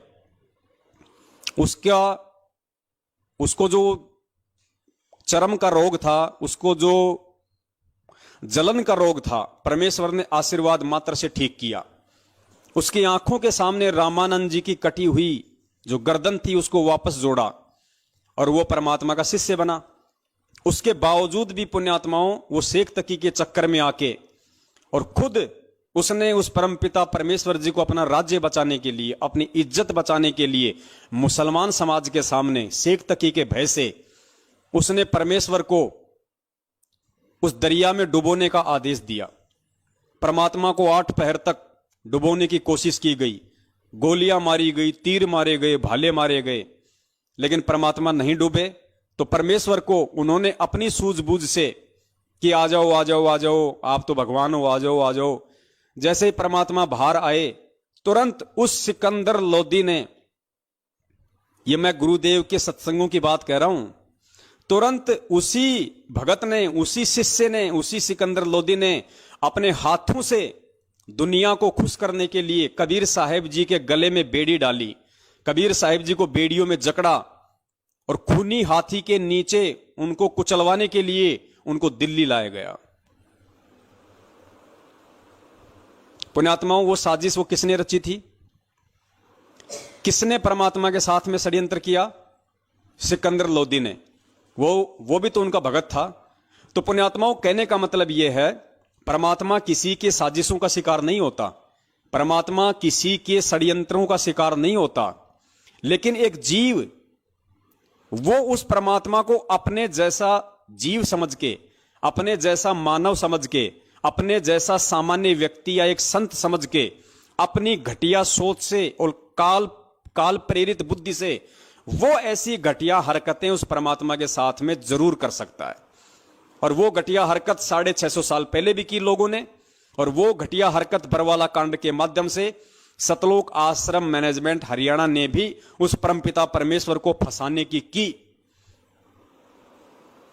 और यदि यह सतलोक आश्रम मैनेजमेंट हरियाणा गुरुदेव को नहीं फंसाना चाहता था, या इन्होंने नहीं फंसाया, या इन्होंने ऐसा कोई फंसाने की नहीं सोची, तो आपने आज से 3 दिन पहले दास ने जो वीडियो बनाया था और आपको जो महेंद्र का इंटरव्यू दिखाया था, जिसमें खुद उनका भाई सरेआम बरवाला कांड से 2 दिन पहले मीडिया के सामने वहां कह रहा है, जहां 20,000 पुलिस फोर्स खड़ी है, कि हमने संत रामपाल जी महाराज जी को परसों ही स्वास्थ्य इलाज के लिए बाहर हॉस्पिटल में शिफ्ट कर दिया, वो आश्रम में नहीं है। पुण्यात्माओं, ये सोची समझी साजिश के तहत ये इंटरव्यू दिया गया था। जबरन उस परमेश्वर को फंसाने के लिए, आश्रम पे पुलिस के द्वारा जबरन हमला करवाने के लिए एक सोची समझी साजिश थी ये। क्योंकि पिछले 7-8 दिनों से वहां पे 20,000 पुलिस फोर्स पड़ी हुई थी, लेकिन आश्रम पे अटैक नहीं कर रही थी। क्यों नहीं कर रही थी? क्योंकि सामने बच्चे थे, महिलाएं थी, उनको भी पता था कि ये बेचारे ये निर्दोष हैं। पुलिस आगे नहीं बढ़ रही थी, और पुलिस आगे नहीं बढ़ रही थी तो मैनेजमेंट को टेंशन हो गई, गुरुजी के भाई को चिंता हो गई कि हमने जो षड्यंत्र जो रचा था वो तो फैल होता जा रहा है। तो पुलिस को उकसाने के लिए और जानबूझ के पुलिस आश्रम पे हमला करे, इसके लिए उसने पुलिस वालों के सामने और मीडिया को इंटरव्यू दिया कि संत रामपाल जी महाराज जी आश्रम में नहीं है, हमने परसों ही उनको बाहर हॉस्पिटल में शिफ्ट कर दिया स्वास्थ्य इलाज के लिए, ताकि पुलिस प्रशासन सख्ते में आ जाए और पुलिस प्रशासन ये सोचने पे मजबूर हो जाए कि जब हम पिछले 10-12 दिनों से यहां पे डेरा डाले बैठे हैं, धारा 144 लगा रखी है, चिड़ी का बच्चा ना आ सकता ना जा सकता, और संत रामपाल जी का भाई जो आश्रम का सबसे बड़ा व्यक्ति है, उनके बाद एक जिम्मेदार व्यक्ति जब इस तरह का बयान दे रहा है तो जरूर दाल में काला है। लगता है संत रामपाल जी महाराज जी को इन्होंने किसी भी तरीके से आश्रम से फरार कर दिया। उसके बाद पुण्यात्माओं, पुलिस प्रशासन ने आश्रम पे हमला किया इस महेंद्र का इंटरव्यू सुनने के बाद। तो पुण्यात्माओं, ये साजिश नहीं थी तो और क्या थी? ये षड्यंत्र नहीं था तो और क्या था? ये पुलिस वालों को आश्रम पे अटैक करने के लिए, अगर उकसाने के लिए षड्यंत्र नहीं था तो और क्या था? तो इन्होंने की ना अपनी साजिश, लेकिन ये अपनी साजिश में फेल नहीं हुए, क्योंकि परमेश्वर किसी की साजिश का शिकार नहीं होता, परमात्मा किसी के षड्यंत्र का शिकार नहीं होता। तो दास ने इस तरीके से ज्ञान आधार से वो पूरा वीडियो बनाया हुआ है। लेकिन ये गद्दार, ये काला एजेंट संगत को सच्चाई तो सौपन में भी नहीं बताते, ये तो उल्टा संगत को भ्रमित करने की कुचेष्टा करते हैं। इसलिए आधी अधूरी बात ये लोग संगत के सामने पेश करते हैं। और आज क्या उस परमात्मा को बदनाम करने की साजिशें नहीं हो रही? अरे जिस परमात्मा ने 27 साल हो गई हमें साधुतापूर्ण जीवन जीना सिखाया, हमें राजनीति से, बीजेपी कांग्रेस से कोसों दूर रखा, और उसी परमात्मा का नाम लेके, उसी परमात्मा के आदेश की आड़ में संगत को गुमराह किया जा रहा है। कभी बीजेपी को वोट डलवाया जाता, कभी कांग्रेस को वोट डलवाया जाता है। तो क्या ये उस परमात्मा को देश और दुनिया में बदनाम करवाने की साजिश नहीं चल रही? जब तुम बीजेपी को वोट दोगे तो आधा देश जो कांग्रेस के पक्ष में है, क्या तुम्हारे गुरुदेव को गालियां नहीं निकालेगा? क्या तुम्हारे गुरुदेव को दोगला नहीं कहेगा कि भैया रामपाल तो थोड़ा बहुत ठीक था, लेकिन अब देखो पूरा जीवन तो इसने कुछ किया नहीं, और जेल जाते ही अपने छूटने के लिए और इसने बीजेपी का समर्थन कर दिया। भाई ये तो बड़ा दोगला आदमी है, बड़ा घटिया आदमी है, ये तो राम रहीम से भी गया गुजरा निकला। और 6 महीने बाद तुम बीजेपी छोड़ के फिर तुम कांग्रेस की चप्पल चाटते हो। फिर वो आधा देश जो बीजेपी के समर्थन में, फिर वो गुरुजी को गालियां निकालता है कि भाई रामपाल तो वास्तव में दोगला आदमी है, 6 महीने पहले तो हमारे साथ में था, अब कांग्रेस की तरफ चला गया। तो पुण्यात्माओं, क्या ये उस परमात्मा को देश और दुनिया में बदनाम करने की साजिश नहीं चल रही? तो दास ने कौन सा ये गलत कह दिया कि परमपिता परमेश्वर जी के साथ में साजिशें रच रहा है सतलोक आश्रम मैनेजमेंट हरियाणा, और एक सोची समझी साजिश के तहत उनको बरवाला कांड के तहत उनको जेल करवाई गई। और दास तो यहां तक कहेगा कि परमपिता परमेश्वर जी को अपने जैसा एक आम व्यक्ति समझ के इस महेंद्र भगोड़े ने उनको आश्रम में ही जान से मारने की भी पूरी कोशिश की थी। पूरी प्लानिंग थी कि संत रामपाल जी को आश्रम में ही जान से खत्म कर दिया जाए। लेकिन ये एक बहुत बड़ा रहस्य है, बहुत गहरी घटना है। दास इसका जिक्र पहले कर चुका है। इन्होंने पूरी साजिश रची और मारने के लिए अंदर भी चले गए यही लोग, लेकिन परमात्मा इनको मिला नहीं। परमेश्वर छुप गया। छुप गया मतलब अंतर ध्यान हो गया परमात्मा। वो तो सौद स्वरूपी राम है, कोई हाड़ मास का थोड़ी है। तभी तो परमेश्वर ने अखबार में कहा था कि मैं छुप गया तो बच गया, वरना ये लोग मुझे जान से मारना चाहते थे। परमेश्वर का शब्द झूठ नहीं हो सकता। इन लोगों ने पूरी मारने की कोशिश की थी। और ये दास उस समय वहीं था बरवाला आश्रम में। दास 20 दिन तक वहीं था। बरवाला कांड से 5-10 दिन पहले चला गया था, और बरवाला कांड के दूसरे दिन दास वहां से आया है। आश्रम में ये अफवाह फैला दी गई थी इन काल एजेंटों के द्वारा कि गुरुजी तो 5 तत्व का शरीर छोड़ के सतलोक चले गए। पूरी संगत बेचारी रो रही थी कि भाई गुरुजी ने शरीर छोड़ दिया, गुरुजी ने शरीर छोड़ दिया। मतलब इनकी प्लानिंग थी इनकी पहले इन्होंने अफवाह उड़ाई कि गुरुजी अपना 5 तत्व का शरीर छोड़ के सतलोक चले गए ताकि वो इल्जाम हरियाणा पुलिस प्रशासन पे आ जाए। और फिर इन्होंने गुरुजी को जान से मारने के लिए अपने जैसा इंसान समझ के, अपने जैसा एक व्यक्ति समझ के, एक साधारण मानव समझ के फिर ये लोग गुरुदेव को अंदर जान से मारने के लिए गए। लेकिन परमात्मा अंतर्ध्यान हो गए। इन्होंने ढूंढा लेकिन परमेश्वर नहीं मिला इनको। फिर इन्होंने कहा कि गुरुजी तो अपना 5 तत्वों का शरीर छोड़ के सतलोक चले गए। मतलब फिर इन्होंने सोचा कि अब क्या करें, अब तो कोई चारा नहीं है अपने पास में। तो ऐसे घटिया, ऐसे निकम्मे लोग हैं पुण्यात्माओं ये, और इन लोगों की तो शकल देखना भी महापाप है और तुम इनके ऊपर फिदा हो रहे हो। ऐसे लोगों के विषय में परमात्मा कहते हैं कि पापी प्रभात ना भेटो। पापी यानी दुष्ट प्रवृत्ति का लोग, उसको तो सुबह सुबह, प्रभात यानी सुबह का समय, कि ऐसे लोगों की तो सुबह सुबह दर्शन भी नहीं होने चाहिए। पापी प्रभात ना भेटो, मुख देखे पाप लगे जिसका, और 9 मास गर्भ त्रास दई, धिक्कार जन्म उसकी मां का। और अब आपको बताते हैं पुण्यात्माओं, इस पवन दास ने तो चलो फिर भी ज्ञान आधार से ये बातें कही कि परमपिता परमेश्वर के प्रति साजिशें रची इन लोगों ने। और ये कहते हैं कि पवन दास कह रहा है, मतलब मेरे ऊपर दोषारोपण लगा रहे हैं ये लोग कि देखो ये पवन दास कह रहा है कि गुरुजी को षड्यंत्र के तहत फंसा दिया गया, जबकि वो परमात्मा है। अरे पवन दास नहीं कह रहा, गधो, तुम्हारे में से तुम्हारे जो बड़े गधे हैं, जो मैनेजमेंट के मुख्य जो सांड हैं, जो गेंडे हैं, वो कह रहे हैं। तो जरा उनके ऊपर भी वीडियो बनाओ। अगर तुम्हारी माओ ने तुम्हारे को दूध पिलाया है और अगर तुम एक बाप की औलाद हो, जिस भी व्यक्ति ने ये वीडियो बनाया है, सतलोक आश्रम मैनेजमेंट हरियाणा वाले ने, अगर वो एक बाप की औलाद है और यदि मुझ पवन दास के ऊपर उसने वीडियो बनाने की हिम्मत की है, तो मध्य प्रदेश के स्टेट कोऑर्डिनेटर गेंडा स्वामी लठबाज विष्णु साहू के ऊपर भी वीडियो बनाओ, उस तेली के ऊपर भी वीडियो बनाओ।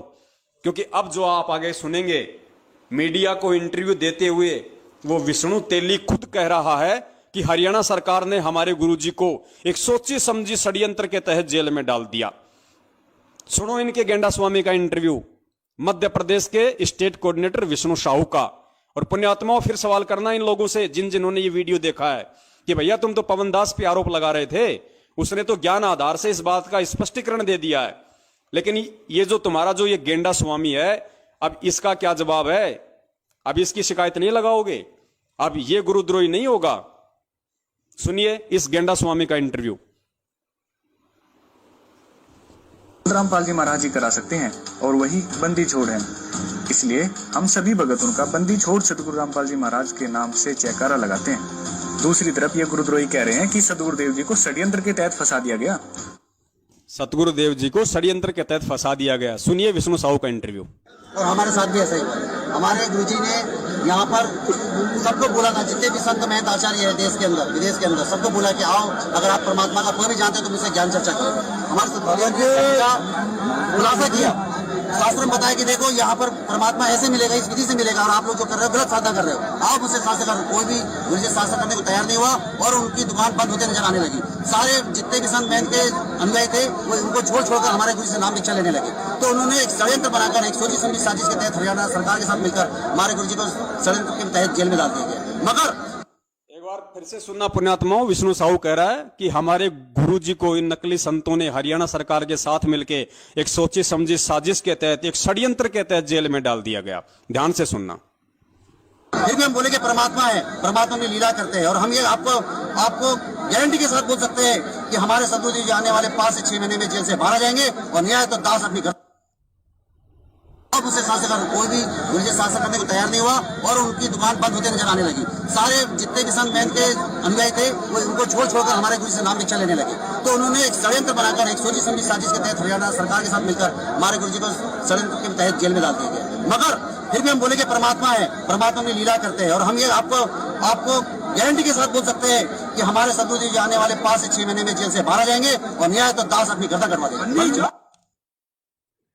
तो पुण्यात्माओं, दास ने तो अपना स्पष्टीकरण ज्ञान आधार से आपको दे दिया है जो इन लोगों ने छुपाया और आप लोगों को सच्चाई नहीं बताई, और उल्टा मुझ दास पे एक छोटा सा दोष लगा दिया कि ये पवन दास तो गुरु जी को परमात्मा नहीं मानता और कह रहा है कि परमात्मा को षड्यंत्र के तहत फंसा दिया। अब ये विष्णु साहू, ये गेंडा स्वामी, मध्य प्रदेश का स्टेट कोऑर्डिनेटर, गाड़ीबाज, लटबाज विष्णु तेली, अब इससे जवाब लेने की हिम्मत क्या ये वीडियो बनाने वाला करेगा?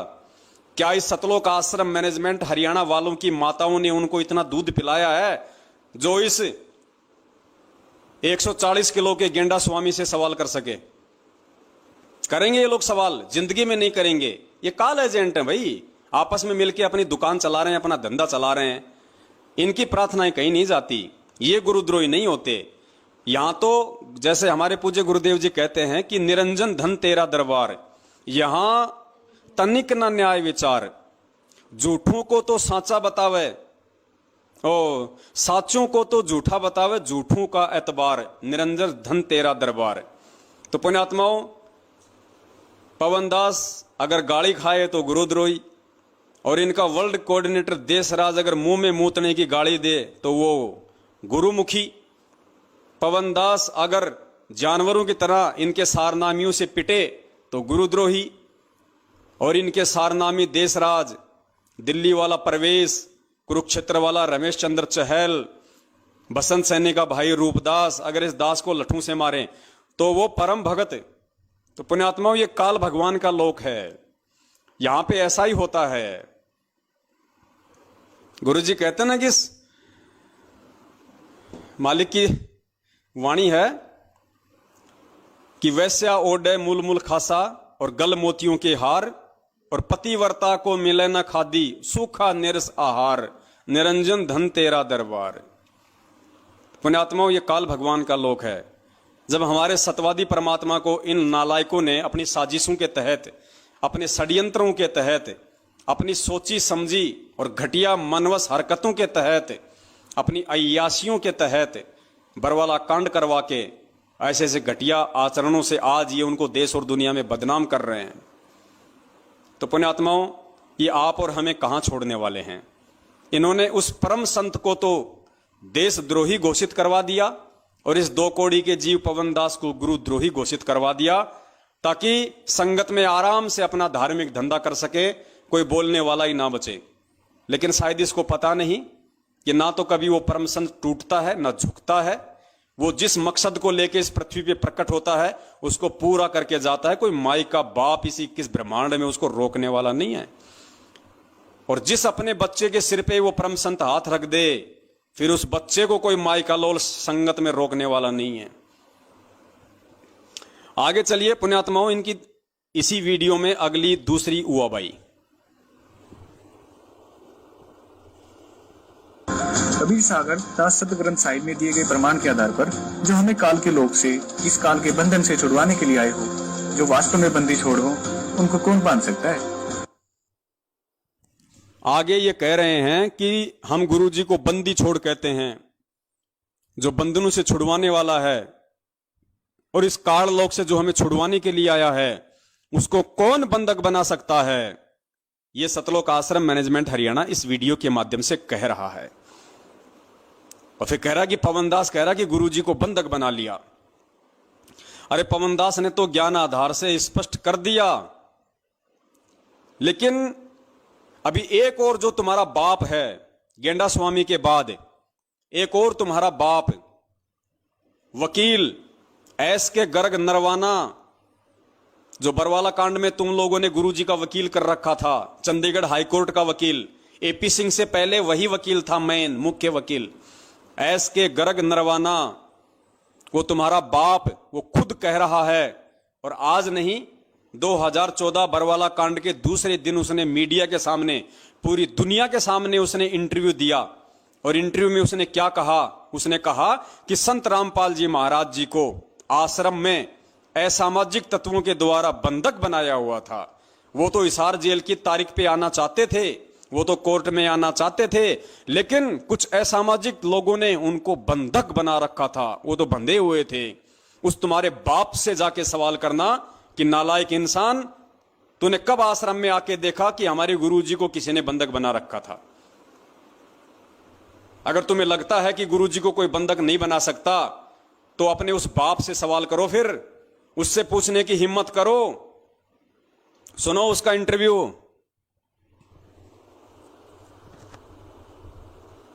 रामपाल को आज पंजाब और हरियाणा का हाई कोर्ट में पेश किया गया और हमारे साथ संत रामपाल के वकील हैं जी। निर्वाणा जी, आज क्या हुआ है हाई कोर्ट में आपकी तरफ? आज संत रामपाल जी खुद पर्सनली कोर्ट में पेश हुए हैं और उनको पुलिस ने पेश किया है। और संत जी ने ये कहा है कि मैं तो खुद बंधक बना हुआ था, मैं क्या करता, मेरी मजबूरी थी, इसलिए मैं कोर्ट में नहीं आ सका। मैं बीमार जरूर हूँ, परंतु बीमार के होते हुए भी मैं कोर्ट में आता। किसने बंधक बनाया था उनको? कुछ लोग थे वहाँ पर, हजारों लोग थे, वो कहने लगे तुमने नहीं जाना, इनको रोका हुआ था। अब पुलिस ने जब इनको छुड़ाया तो ये डायरेक्ट एम्बुलेंस में पुलिस इनको कोर्ट में ले। और कितनी देर से बंधक थे वो? ये तो अब जब से ये झगड़ा चल रहा है ना, तब से बंद की थे, 15-16 दिन से शायद। और चलो, अब बताओ, ये तुम्हारा बाप पूरी दुनिया के सामने सरेआम चिल्ला रहा है कि संत रामपाल जी महाराज जी को कुछ लोगों ने आश्रम में बंधक बना रखा था। अगर वो बंधक ना होते तो वो तो इशारे की तारीख पे आने को तैयार थे। बताइए साहब। और ये भी कह रहा है कि फिर जाके उनको पुलिस ने छुड़वाया। जिस पुलिस पे तुम आरोप लगा रहे हो, जिस पुलिस के ऊपर तुम्हारा ये गेंडा स्वामी, ये विष्णु साहू मध्य प्रदेश वाला अभी 2 मिनट पहले कह रहा था कि संतों के साथ मिलके हरियाणा सरकार ने हमारे गुरुजी को षड्यंत्र के तहत फंसाया है। अरे उसी सरकार ने, ये तुम्हारा वकील कह रहा है, खुद तुम्हारा वकील कह रहा है कि उसी प्रशासन ने संत रामपाल जी महाराज जी को जाके छुड़वाया। तो गधो, तुम कौन से प्रशासन पे तुम इल्जाम लगा रहे हो? और सवाल करने तो अपने बाप से करो ना, इससे वकील से करो। अब अगर तुम्हारी हिम्मत है तो इससे करो कि भैया तेरे को किसने बताया उनको बंधक बना रखा था? वो तो बंदी छोड़ है, वो तो परमात्मा है, उनको कौन बंधक बना लेगा? और जब वो मीडिया वाली पूछ रही है कि उसको बंधक बनाने वाले लोग कौन थे, तो ये तुम्हारा बाप, ये तुम्हारे टुकड़ों पे पलने वाला, तुमने जो पैसों की जो बोरियां दी है ना इनको अपने बचाव के लिए और गुरुजी को फंसाने के लिए। अब ये कह रहा है, लो अब इससे जवाब। ये कह रहा है कि कुछ लोग थे वहां पे। अरे कौन लोग थे वकील साहब वहां पे? आपकी आंखें फूटी पड़ी हैं क्या? कौन लोग थे वहां पे जो बंधक बना रखा था? कौन थे? आश्रम में कौन घुस जाएगा? आश्रम में तो ऑलरेडी ये गुंडा पार्टी थी, राष्ट्रीय समाज सेवा समिति। इतने बड़े गुंडे ऑलरेडी आश्रम में थे। इन गुंडों के रहते रहते, और बताओ बाहर से कौन आदमी, किसकी हिम्मत होगी जो जाके संत रामपाल जी को बंधक बना लेगा? इन गुंडों के रहते सहते। लेकिन ये वकील साहब नाम लेने से डर रहे हैं। क्यों? क्योंकि वकील साहब की चारों जेब इन्होंने पहले ही नोटों से भर दी। अरे वकील किसने किया? सतलोक आश्रम मैनेजमेंट हरियाणा ने। तो वकील भाई साहब किसकी भाषा बोलेगा? वकील किसका बचाव करेगा? अगर ये वकील अगर सही होता, अगर ये वकील ही सही होते, ये मैनेजमेंट ही अगर सही होता तो बरवाला कांड नहीं होता। और अगर ये वकील सही होते तो ये नालायक इतनी बड़ी झूठ नहीं बोलते। ये सीधा सीधा बोलते कि साहब संत रामपाल जी महाराज जी का कोई दोष नहीं है, उन्होंने किसी प्रकार से कोई ना कोई भीड़ जमा की है, ना किसी को कमांडो बनाया है। आश्रम में राष्ट्रीय समाज सेवा समिति नाम का एक संगठन था जिन्होंने मनमानी हरकतें करके संत जी को इशारे की तारीखों पर जाने से रोका, उनको बंधक बनाया। और जिसके बावजूद ये पुलिस का और भक्तों का झगड़ा हुआ जिसमें 5 भक्तों की मौत हुई, जिसका जिम्मेदार संत रामपाल जी महाराज नहीं बल्कि राष्ट्रीय समाज सेवा समिति नाम का गैर जिम्मेदार संगठन है। यह है असली दोषी। इन दोषियों को पकड़ा जाए, इन भगोड़ों को पकड़ा जाए जिनमें उनका भाई मुख्य है। अगर यह बात वो वकील अगर कोर्ट में बोलता तो कब से परमात्मा बाहर होते, आज कब से परमेश्वर बाहर होते। लेकिन ये क्यों बोलेगा भाई? वकील का काम तो पैसे खाने का होता है ना, ये तो इसका धंधा है। अरे डॉक्टर कभी चाहेगा कि दुनिया स्वस्थ हो जाए, और वकील कभी चाहेगा कि दुनिया के मुकदमे जो है सुलझ जाएं। वकील तो खाता ही पैसा इन मुकदमों के पीछे, तारीखों पे तारीखें दिलवा के, तारीखों पे तारीखें दिलवा के, उल्टे सीधे बयानबाजी करके मुकदमों को लंबा खींच के। यही तो कर रहे हैं पिछले 7 साल से ये वकील। ये वकील ही अगर ढंग होते, वकील ही अगर इस सच्चे होते तो केस का कब का फैसला हो जाता। तो पुण्यात्माओं, ये बहुत बड़ी साजिश, ये बहुत बड़ा षड्यंत्र इन काल एजेंटों के द्वारा बरवाला कांड से पहले ही सोच समझ के पूरा तैयार कर लिया गया था। तो भाई अब इन वकीलों से करो सवाल कि बंदी छोड़ को बंधक किसने बना रखा था। ये पूरी दुनिया के सामने कह रहा है, इससे करो सवाल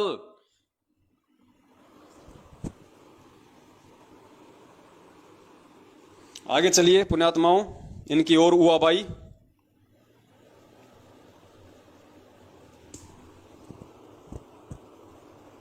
वास्तव में ये काल के दूत हैं। यह बात हमें सदगुरुदेव जी ऑडियो के माध्यम से बता चुके हैं और इनको गुरुद्रोही घोषित कर चुके हैं। लेकिन ये गुरुद्रोही यह बात स्वीकार करने को तैयार ही नहीं है कि यह आवाज संत रामपाल जी महाराज की ही है। इसके लिए गुरु जी की आवाज की लेबोरेटरी में audio authentication and speaker identity report कराई तथा गुरु जी की हैंडराइटिंग की भी जांच कराई, जिसमें यही बात सामने आई कि आवाज भी संत रामपाल जी महाराज की है, वह पत्र की राइटिंग भी संत रामपाल जी महाराज की ही है। लेकिन इन्होंने इस सच को स्वीकार करने से ही इनकार कर दिया। अपने आत्माओं ये कह रहे हैं कि जो हिसार जेल की जो ऑडियो बता के ये लोग संगत में डालते हैं, तो ये कह रहे हैं कि ये गुरुद्रोही अर्थात ये सत्सेवक अर्थात ये पवनदास कहता है कि ये ऑडियो गुरुजी की नहीं है, ये आवाज गुरुजी की नहीं है। तो देखो भक्तों, हमने बेंगलोर की लेबोरेटरी में जांच करवाई है और लेबोरेटरी ने साबित कर दिया कि ये आवाज संत रामपाल जी महाराज जी की है। पुण्यात्माओं, यहाँ पे 2 पॉइंट हैं, क्योंकि ज्ञान आधार की भक्ति है। आपने तत्व ज्ञान आधार से सोचना पड़ेगा, निर्णय लेना पड़ेगा। परम पिता परमेश्वर जी की आवाज को दुनिया की कौन सी लेबोरेटरी है जो चेक कर देगी? जो परमेश्वर सौद स्वरूपी है, उसकी आवाज को दुनिया की कौन सी लेबोरेटरी चेक कर देगी? वो लेबोरेटरी जो आज तक यह साबित नहीं कर पाई कि इंसान की उत्पत्ति कैसे हुई है। अरे वो लेबोरेटरियां, अमेरिका तक की वो लेबोरेटरियां जो ये कह रही हैं कि इंसान की उत्पत्ति बंदर से हुई है, यानी इंसान पहले बंदर था, इंसान के पूर्वज पहले बंदर थे, धीरे धीरे धीरे धीरे विकसित हुए, फिर वो बंदर से इंसान बना, ये लेबोरेटरियां। और जबकि परमपिता परमेश्वर जी ने क्या बताया कि बंदर एक अलग योनि है, मानव एक अलग योनि है। तो ये उन लेबोरेटरियों की हमें रिपोर्ट दिखाते हैं जो इंसान और बंदर को नहीं समझ पाई, वो परमपिता परमेश्वर जी की आवाज को समझ जाएगी। तो ये तो है इनकी ज्ञानहीनता। और दूसरी बात पुण्यात्माओं, अगर पवनदास अगर ये बात कह रहा है कि ये आवाज संत रामपाल जी महाराज जी की नहीं है, और तुम अगर सच्चे होते और तुम्हें यदि खुद को विश्वास होता कि ये आवाज गुरु जी की ही है, तो तुम्हारे को लेबोरेटरी में जांच कराने की क्या आवश्यकता है नालायको? अरे पवनदास अगर ये कह रहा है कि ये आवाज संत रामपाल जी की नहीं है और तुम उसको लेबोरेटरी में जांच करा रहे हो, इसका मतलब विश्वास तो तुम्हें खुद को नहीं है। पवनदास तो कल को ये कह देगा कि संत रामपाल जी महाराज जी तो आदमी नहीं है, वो तो औरत है, तो क्या तुम उनकी जांच करवाओगे? तुम उनकी जांच करवाओगे क्या संगत को दिखाने के लिए कि देखो पवनदास तो कह रहा है कि गुरुजी आदमी नहीं है, गुरुजी औरत है, और ये देखो लेबोरेटरी की जांच, गुरुजी आदमी है। तो पुण्यात्माओं, ये इनकी नालायकी है, ये इनकी घटिया सोच है संगत को मूर्ख बनाने के लिए। अब इससे ज्यादा मैं इस पे कोई कमेंट्स नहीं करूंगा। आगे चलिए इन महामूर्खों की ओर। हुआ भाई, वास्तव में तो ये सच स्वीकार करना ही नहीं चाहते, ये सिर्फ संगत को गुमराह करना चाहते हैं, क्योंकि इनका उद्देश्य कुछ और है। इस बात की और भी पुष्टि करने के लिए कि ऑडियो संत रामपाल जी महाराज की ही है, गुड्डू दास की धर्मपत्नी सलोनी दासी ने, जो कि जिला अब ध्यान देना, आगे ये साबित करेंगे कि ऑडियो गुरुजी की ही है। उसके लिए ये कहते हैं कि हमने आरटीआई लगवाई जेल में, और आरटीआई लगाने वाला कौन? इनका एक चमचा, उत्तर प्रदेश के उन्नाव जिले का कोऑर्डिनेटर गुड्डू दास। और गुड्डू दास की धर्मपत्नी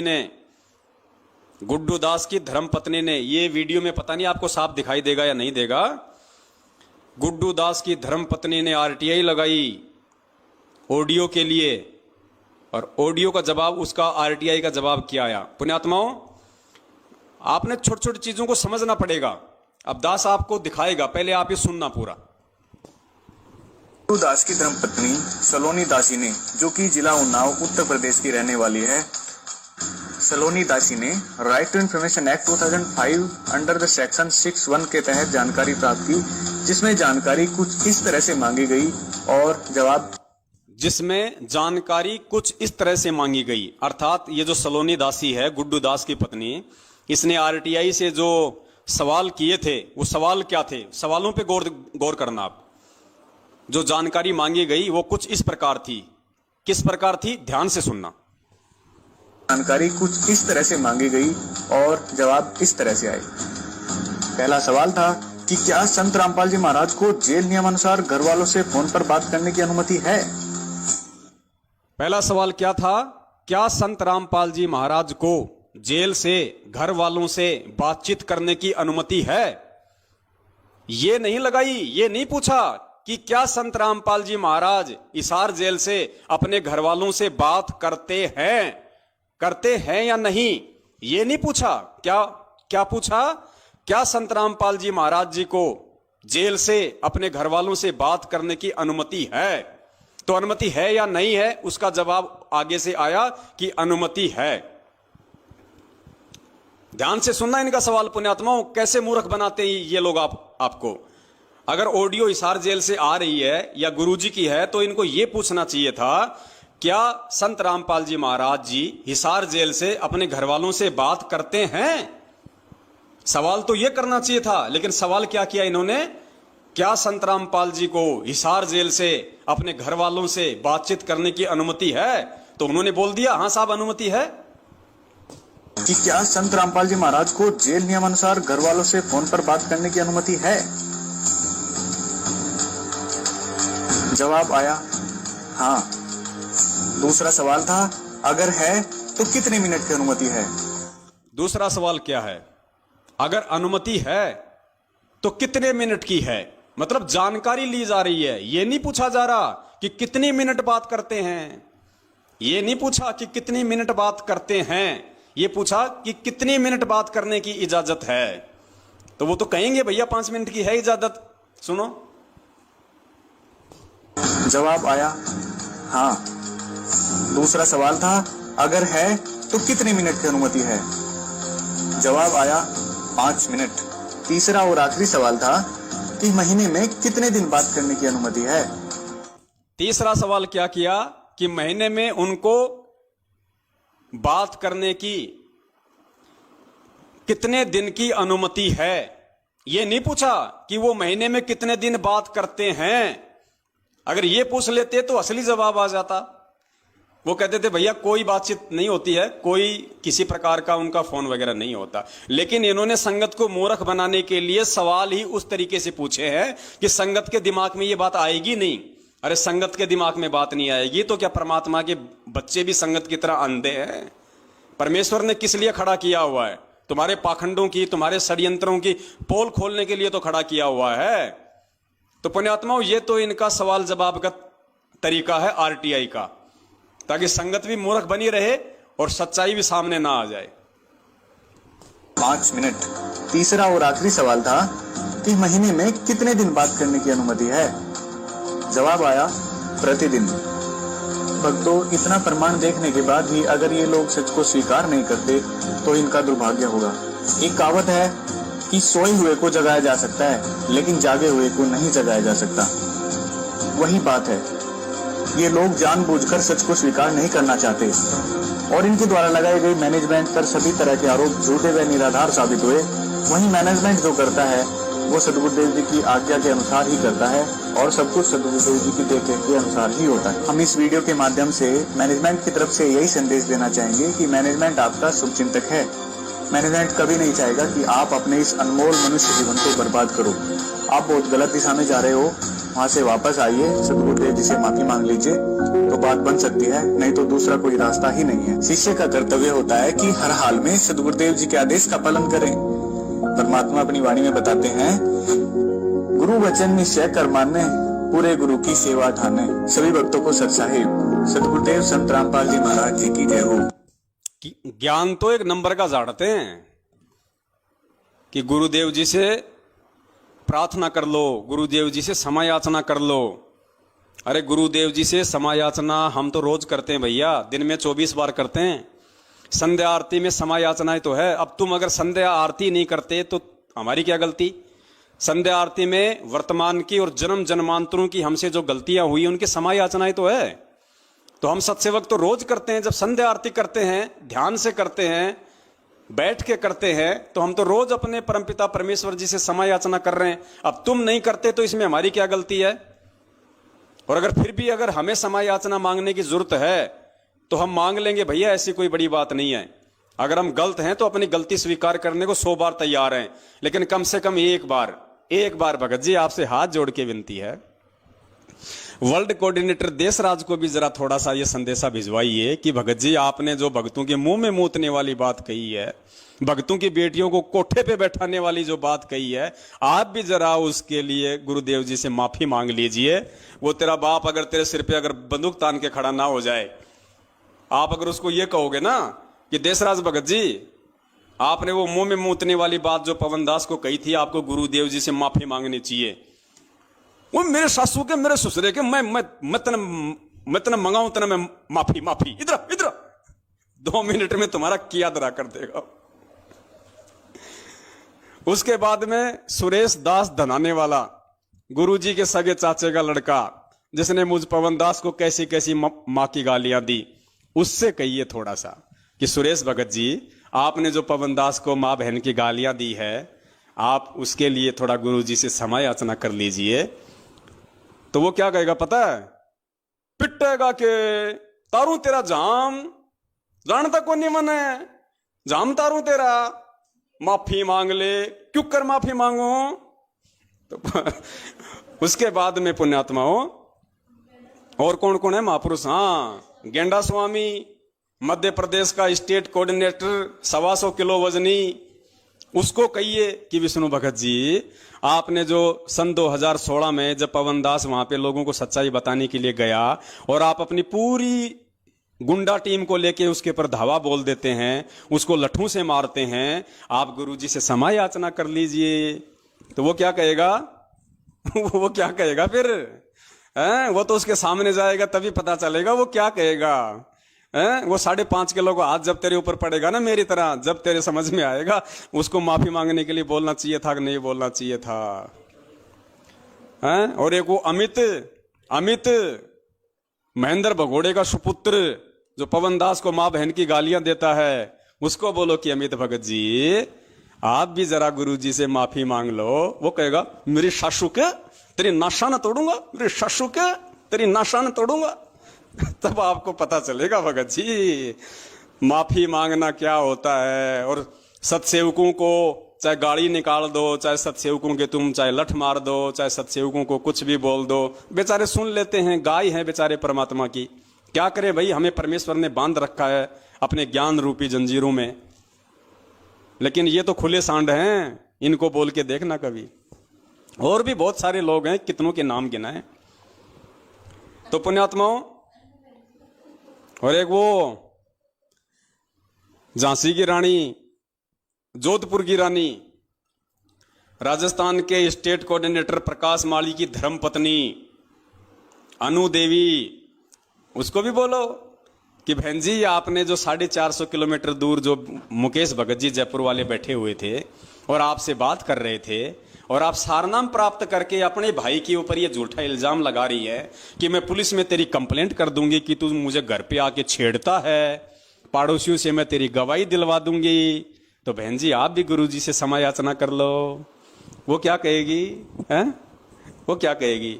सुन ले, एक बार बोलती हूं, दोबारा मैं बोलती नहीं, और अब की बार अगर मैंने फोन किया तो ध्यान रखना, पुलिस में कंप्लेंट कर दूंगी कि ये मेरे को घर पे आके छेड़ता है, और मोहल्ले वालों से गवाही और दिलवा दूंगी। ना घर के रहोगे ना घाट के धोबी के कुत्ते बना के छोड़ देगी वो। तो पहले इनसे कोशिश करो भाई, जरा इनसे बोलो पहले। ये तो बहुत बड़े बड़े महापुरुष हैं, तुम्हारी बातों को थोड़ी ना टालेंगे। पहले इनसे कोशिश करो कि ये परमात्मा से माफी मांग लें। ये मांग लेंगे तो फिर हम तो बहुत छोटे से जीव हैं, हम तो फिर इनसे ही माफी मांग लेंगे। गुरुदेव तो बहुत दूर की बात है, हम तो इन महान पुरुषों से और इन महारानियों से ही माफी मांग के अपना काम चला लेंगे।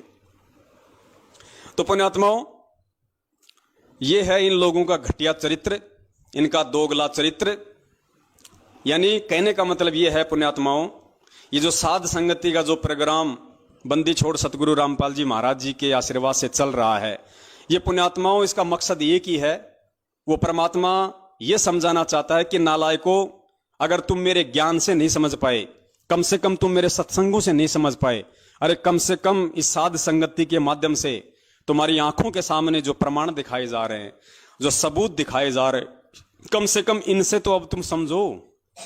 और अब भी नहीं समझोगे तो क्या होगा फिर? 84 लाख योनियां हैं, फिर ना कोई समझने लायक रहोगे और ना तुम्हें कोई समझाने वाला रहेगा।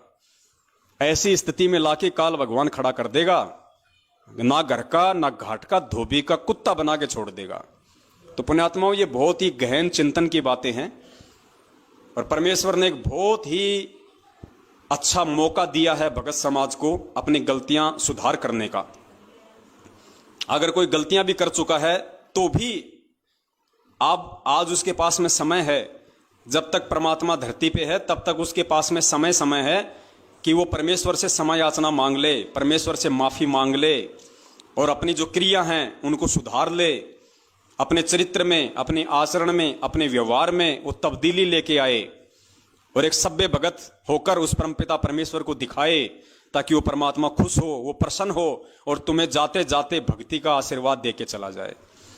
तो पुण्यात्माओं, आज आपने और देखा अच्छे से कि जिस परमेश्वर के अतिरिक्त अन्य किसी को भोग नहीं लगाया जाता है, उस परमेश्वर को जब उसके बच्चे भोग लगा रहे हैं तो उस परमेश्वर को अपने शरीर का बाप समझने वाले लोग भी नाराज हैं।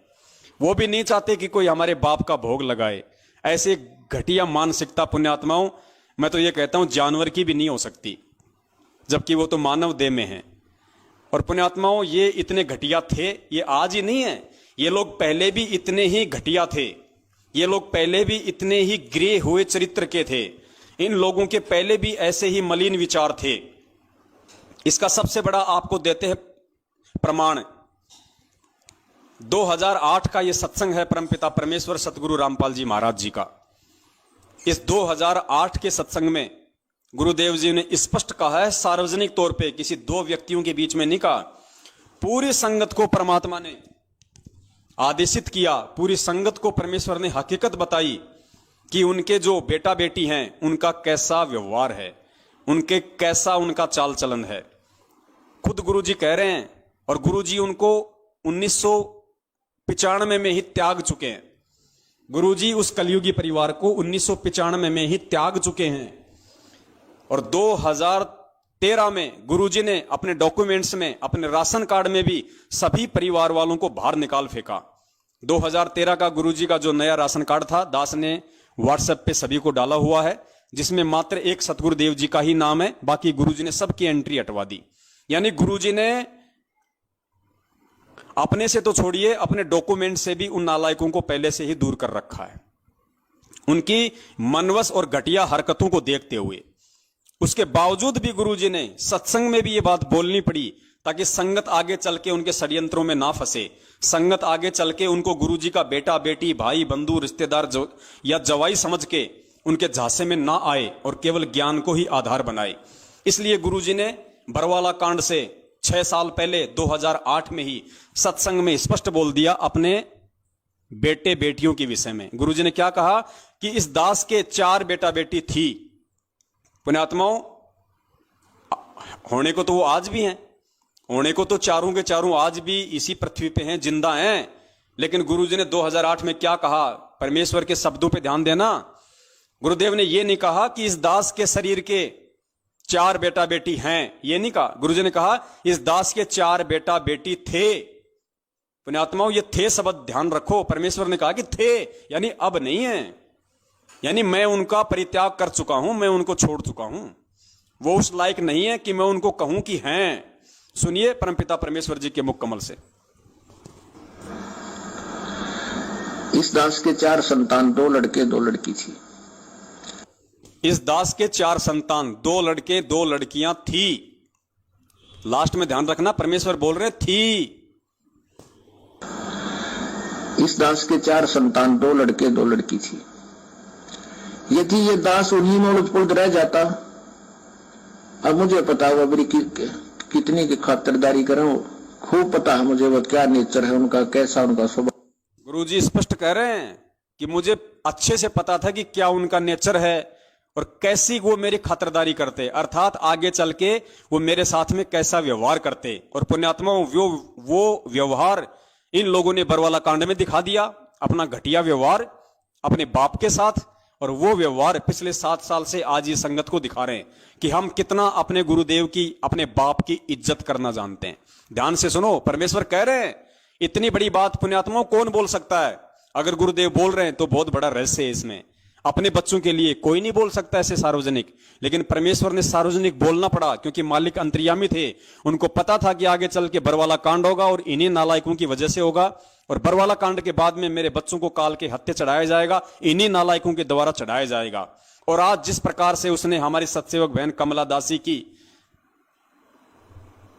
वो जो परमेश्वर को भोग लगाती है, जिसकी बड़ाई करनी चाहिए थी, जिसकी प्रशंसा करनी चाहिए थी, उस कर्म की उस चुगलखोर ने, सतगुरुदेव जी की बेटी ने, जो उनके शरीर की बेटी थी, लीलामय तरीके से उनकी कलयुगी बेटी, उसने कैसी घटिया हरकत की है।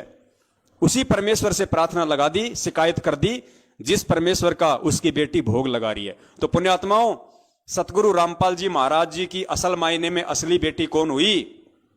वो चुगलखोर और शिकायत करने वाली, या अपने गुरुदेव को अपना परमात्मा मान के उनको भोग लगाने वाली? ये ज्ञान आधार की बात है। ये भी नहीं समझोगे तो जिंदगी में नहीं समझ पाओगे फिर।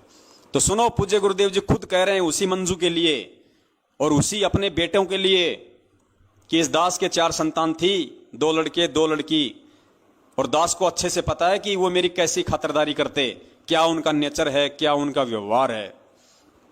ध्यान से सुनो। इस दास के 4 संतान, 2 लड़के 2 लड़की थी। यदि ये दास उन्हीं में उलझ पुलझ रह जाता, अब मुझे पता हुआ मेरी कितनी की खातिरदारी करें, खूब पता है मुझे वह क्या नेचर है उनका, कैसा उनका स्वभाव और क्या करते। एक बाप कह रहा है अपनी बेटी के बारे में कि मुझे पता है मेरी बेटी का क्या नेचर है, क्योंकि परमात्मा यहां 4 का जिक्र कर रहे हैं कि 4 संतान थी, तो 2 लड़के हैं, 2 लड़कियां, तो 2 लड़कियों में एक लड़की आ गई मंजू। तो गुरुजी अपनी बेटी के बारे में कह रहे हैं कि मुझे उसके भी नेचर का पता है। तो पुण्यात्माओं, ये काल की एजेंटनी नहीं तो और क्या है? और कैसे समझाएगा परमात्मा? क्या सीना फाड़ के दिखाएगा अब तुम्हें कि ये मेरी बेटी नहीं, ये काल भगवान की भेजी हुई एजेंट है? जैसे धर्मदास जी के परिवार में काल ने मृत्यु अंध नाम का दूत भेज दिया था उसके पुत्र नारायण दास के रूप में, ऐसे ही ये जो मंजू है ये काल की एजेंटनी है, एजेंटनी। 4 संतान परमात्मा की काल के एजेंट हैं, उनका भाई, उनके रिश्तेदार। पुण्यात्मा, परमात्मा इससे ज्यादा और क्या बताएगा? यदि ये दास उन्हीं में उलझ पुलझ रह जाता, अब मुझे पता हुआ मेरी कितनी की खातिरदारी करें, खूब पता है मुझे वह क्या नेचर है उनका, कैसा उनका स्वभाव और क्या करते।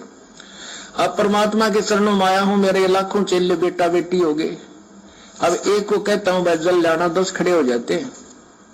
पुण्यात्मा, विचार करना, गुरुजी जिन्हें हम उनके संतान कहते हैं, उनके लिए तो परमात्मा क्या कह रहे हैं कि इस दास के 4 बेटा बेटी थे, और संगत के लिए क्या कह रहे हैं परमात्मा कि अब इस दास के लाखों बेटा बेटी हैं। यानी आप और हमें, हम जो नाद वाले हैं, हम जो वचन के उनके पुत्र और पुत्रियां हैं, उनको परमेश्वर कह रहे हैं कि वो मेरे बेटा बेटी हैं। और जो मंजू, अंजू, नरेंद्र, बीरेंद्र, क्या क्या नाम है उनका नालायकों का, मनोज और बीरेंद्र, उनके लिए परमात्मा कहते हैं कि वो थे, अब नहीं है, अब उनको काल ने हर लिया, अब वो काल के बेटा बेटी हैं, मेरे नहीं है। मेरी कितनी की खातिरदारी करें, खूब पता है मुझे वह क्या नेचर है उनका, कैसा उनका स्वभाव और क्या करते। अब परमात्मा के चरणों में आया हूं, मेरे लाखों चेले बेटा बेटी हो गए। अब एक को कहता हूं जल जाना, 10 खड़े हो जाते हैं। ये क्या कारण है? क्योंकि मैंने परमात्मा की भक्ति का रटना लाई, और उस भक्ति की शक्ति से इन बच्चों में इतनी श्रद्धा बन गई, जब हाथों पर रखूं अपने गुरुदेव को। अब गुरुजी कह रहे हैं कि एक को कहता हूं कि भाई 1 गिलास पानी का लाना, तो गुरुजी कह रहे हैं कि 10 जने लेके खड़े हो जाते हैं। अब पुण्यात्माओं, एक बात बताओ, कल को यदि गुरुजी के अलावा कोई और भगवान होता है यहां पे, जिस कबीर जी की आप लोग फोटो का जो प्रकट दिवस मनाते हो, अगर वो कबीर जी भी होते अगर साक्षात, और अपने गुरुजी भी यहां पे सत्संग कर रहे हैं, और कल को अगर कोई अपने गुरुजी किसी भगत को कहें या उस कमला बहन को कहें कि बेटी 1 गिलास जरा पानी का पिलाना, और वो बहन अपने पिताजी को एक गिलास पानी का लाके देती है, और कोई इस नालायक को कहे, मंजू को, कि देख रे वो कमला तो गुरुजी को पानी पिला रही है, शिकायत लगाई इसकी कबीर जी से। अब वो तुरंत जाएगी कबीर जी के पास में और कहेगी, भगवान भगवान, हाँ बेटा वो देख भगवान वो गुरुजी को पानी पिला रही है, वो गुरुजी को पानी पिला रही है। और क्या वो भगवान ये कह देगा जो खुद ये कहता है कि गुरु बड़े हैं गोविंद से, यानी गुरु तो मेरे से भी बड़ा है, और जो गुरु की सेवा कर रहा है, जो गुरु को भोग लगा रहा है, जो गुरु को पानी पिला रहा है, जलराम पिला रहा है, क्या वो भगवान ये जवाब दे सकता है कि मेरे को बता उनके नाम क्या है, उनका नंबर नोट कर, मैं उनको गुरुद्रोही डिक्लेयर कर दूंगा? पुण्यात्माओं, कभी हो सकता है ऐसा? अरे जो परमपिता परमेश्वर सतगुरु रामपाल जी महाराज जी, एकमात्र सारी सृष्टि का रचनहार पालनहार, सबका बाप, वो तो सबका बाप तो है ही, वो सब बापों का बाप है वो। और उसको जब उसकी बेटी भोग लगा रही है, अपने बाप को सबसे पहले देसी घी का माल खिला रही है, माल, इनकी तरह डालडा का नहीं खिलाते, देसी घी का माल खिला रही है अपने बाप को, और उसके बाद में खुद खा रही है मस्ती से, और खा खा के लाल हो रही है, और इन चुगलखोरों के गाल पिचक रहे हैं। तो भाई ये शिकायतें करेंगे और क्या करेंगे इससे ज्यादा। तो पुण्यात्माओं, दया है आप और हम सभी के ऊपर, जो परमपिता परमेश्वर ने ज्ञान की मेहर बख्शी हुई है, क्योंकि ज्ञान नहीं तो ये मार्ग नहीं, ये वर्तमान का पिछली पीढ़ी का जो समय परमेश्वर ने चुना है, ये ज्ञान मार्ग है। और जिसने ज्ञान को आधार नहीं बनाया, वो 84 लाख योनियों में जाने को भी तैयार है, ये नोट कर लेना। क्योंकि अगर ऐसे ही अगर परमात्मा ने मूर्खता में, नादानी में, यदि गफलतबाजी में ही सतलोक भेजना होता, तो 650 साल पहले बहुत अच्छा माहौल था। ना ये समाज की गंदगी थी, ना ये दुनिया भर के भौतिक संसाधन थे, आदमी इतने नेक थे, शुद्ध विचार थे, मन में इतने गंदे विचार, ये दारू, ये मांसाहार कुछ नहीं थे। उस समय तो हम बहुत जल्दी पार हो जाते, लेकिन पुण्यात्मा उस समय ज्ञान नहीं था, ज्ञान आधार नहीं था पर हमारे पास। हम गुरु को भगवान नहीं मान पाए, हम गुरु को गुरु ही मानते रहे। और आज जब हम गुरु को भगवान मान रहे हैं, गुरु जी ने क्या कहा कि 650 साल पहले तुम्हारे सब काम ठीक थे, एक काम तुम्हारा खराब था कि तुम गुरु को परमात्मा नहीं मान पाए। और आज पुण्यात्माओं, जब एक नेपाल की बेटी अपने गुरु को परमात्मा मान रही है, तो देखो उसको धमकाया जा रहा है, उसको डराया जा रहा है, शिकायतें लगाई जा रही है उसकी। और शिकायतें किससे लगा रही है वो नालायक? भगवान से शिकायत लगा रही है, और भगवान को कह रही है कि गुरुजी वो नेपाल की वो कमला दासी है, और वो फल फ्रूट का भोग लगाती है परमात्मा को। अरे कौन से परमात्मा को लगा रही है नालायक? तू कौन से परमात्मा से शिकायत कर रही है, और कौन से परमात्मा के लिए बोल रही है? तू क्या समझ रही है परमात्मा को? फिर कौन है परमात्मा? और जिसको वो भोग लगा रही है, तू जिसकी प्रार्थना, तू जिसकी शिकायत कर रही है। और एक बात बता, ये हमें केले, संतरे, सेब, अनार, अमरूद, पपीता, अनानास, अंगूर, लीची, और क्या है, 2-4 नाम बताओ रे। आम, फलों का राजा, मीठा मीठा, दशहरी, लंगड़ा, और केले, मीठे मीठे, पीले पीले। अब ये हमारे बाप के नहीं लगाएंगे भोग, हमारे गुरुदेव के नहीं लगाएंगे, तो क्या तेरे चाचा के भोग लगाएं? हैं? तेरी मां को भोग लगाएं?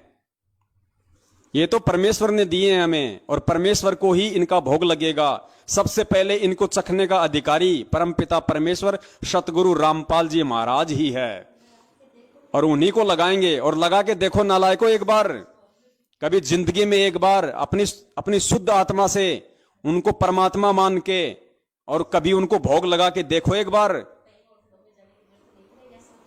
लगाओ, एक बार। इतना स्वादिष्ट व्यंजन बनेगा, और इतनी आत्मा को शांति मिलेगी, गदगद हो जाएगी आत्मा। परमात्मा एडी से चोटी तक भक्ति भाव से भर देंगे, देखो कितना सुकून मिलेगा। लेकिन तुम्हें सुकून की क्या जरूरत है? तुम्हें तो काल भगवान ने केरोसिनी तेल से भर रखा है पूरा। तुम्हारे को तो ये चाहिए, मनीराम चंपाकली को 500, मनीराम को 30, फूटी ज्ञान विवेक की, अंधा है जगदीश। तुम्हारे को तो ये चाहिए, मनीराम चाहिए तुम्हारे को परमात्मा थोड़ी चाहिए, मनीराम चाहिए, मनीराम।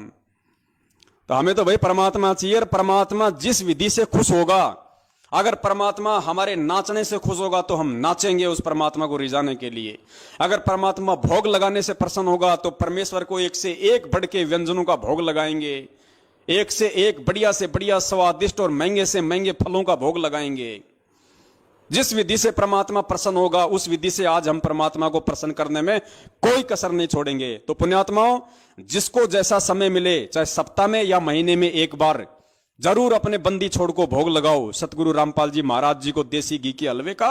और अगर तुम्हारी आर्थिक स्थिति अच्छी है तो 2-4 प्रकार के 1-1, 2-2 सेव, संतरे, केले, अंगूर ये ला के उनको साफ करके अच्छे से और हलवा प्रसाद बना के, और आया है बंजारा केशव आया है, वो आरती गाते हुए उन फलों को परमात्मा के वहां ले जाओ दरबार पे हलवाराम को, और उसको, और फिर परमेश्वर की 42 मिनट की भोग की आरती आपको यूट्यूब पे मिल जाएगी।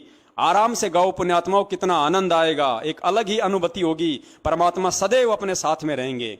अरे धर्मदास जी को क्या कहा था परमात्मा ने? परमात्मा ने अपने मिलने की विधि क्या बताई? परमात्मा ने कहा कि जहां धार्मिक भंडारे होते हैं वहां मैं अवश्य आता हूं। और धार्मिक भंडारे में क्या होगा? भगवान को तो भोग लगेगा। तो पुण्यात्माओं, भगवान को भोग लगाओ। मजबूरन गुरु जी को आना पड़ेगा तुम्हारे पास में, मजबूरन। भगत के वश में है भगवान, भगत के वश में है भगवान। जब तुम भोग ही नहीं लगाओगे तो परमात्मा कहां से आएगा? तो परमेश्वर को 42 मिनट की आरती के साथ में और देसी घी का हलवा बना के परमेश्वर को भोग लगाओ, परमेश्वर को पुकारो आत्मा से।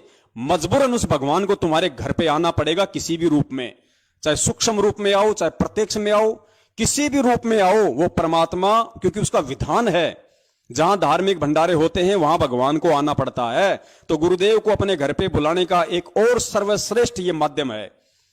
इन्होंने तो लगाई शिकायत और उल्टा हमारे लिए इन्होंने एक अच्छा रास्ता खोल दिया। आज से पहले तो हो सकता है 4-5 भगत भाई बहन ही परमात्मा को 42 मिनट की आरती का भोग लगा रहे थे, अब तो 4200 लगाएंगे, 4200। तो पुण्यात्माओं, दया परमात्मा की। परमात्मा तो ऐसे ही दीनदयाल है, नए नए परमेश्वर वो तरीके अपनाते हैं अपने बच्चों के पास आने के लिए।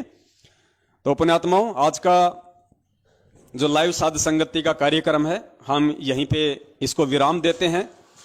और जो सार शब्द के ऊपर था, तो पुण्यात्माओं सार शब्द के ऊपर 3 वीडियो बन चुके हैं। सबसे पहला पार्ट हमारा 4 घंटे का था, दूसरा पार्ट 3 घंटे का और तीसरा पार्ट 2.5 घंटे का। तो दास को लगता है पुण्यात्माओं 8-9 घंटे बहुत होते हैं किसी भी चीज को समझने के लिए। और ये 8-9 घंटे तो परमात्मा ने उन मंदबुद्धि लोगों के लिए व्यतीत करवाए जो सतलोक आश्रम मैनेजमेंट हरियाणा के पीछे लगे हुए हैं, वरना सत्सेवक भाई बहनों को तो समझाने की आवश्यकता थी ही नहीं। तो उन लोगों के लिए काफी है। अगर वो इतने में भी नहीं समझेंगे तो वो और में भी नहीं समझेंगे। तो सार शब्द के ऊपर जो हमारा जो कार्यक्रम था वो परमेश्वर ने वो कंप्लीट करवाया। और ये 3 पार्टी बहुत हैं।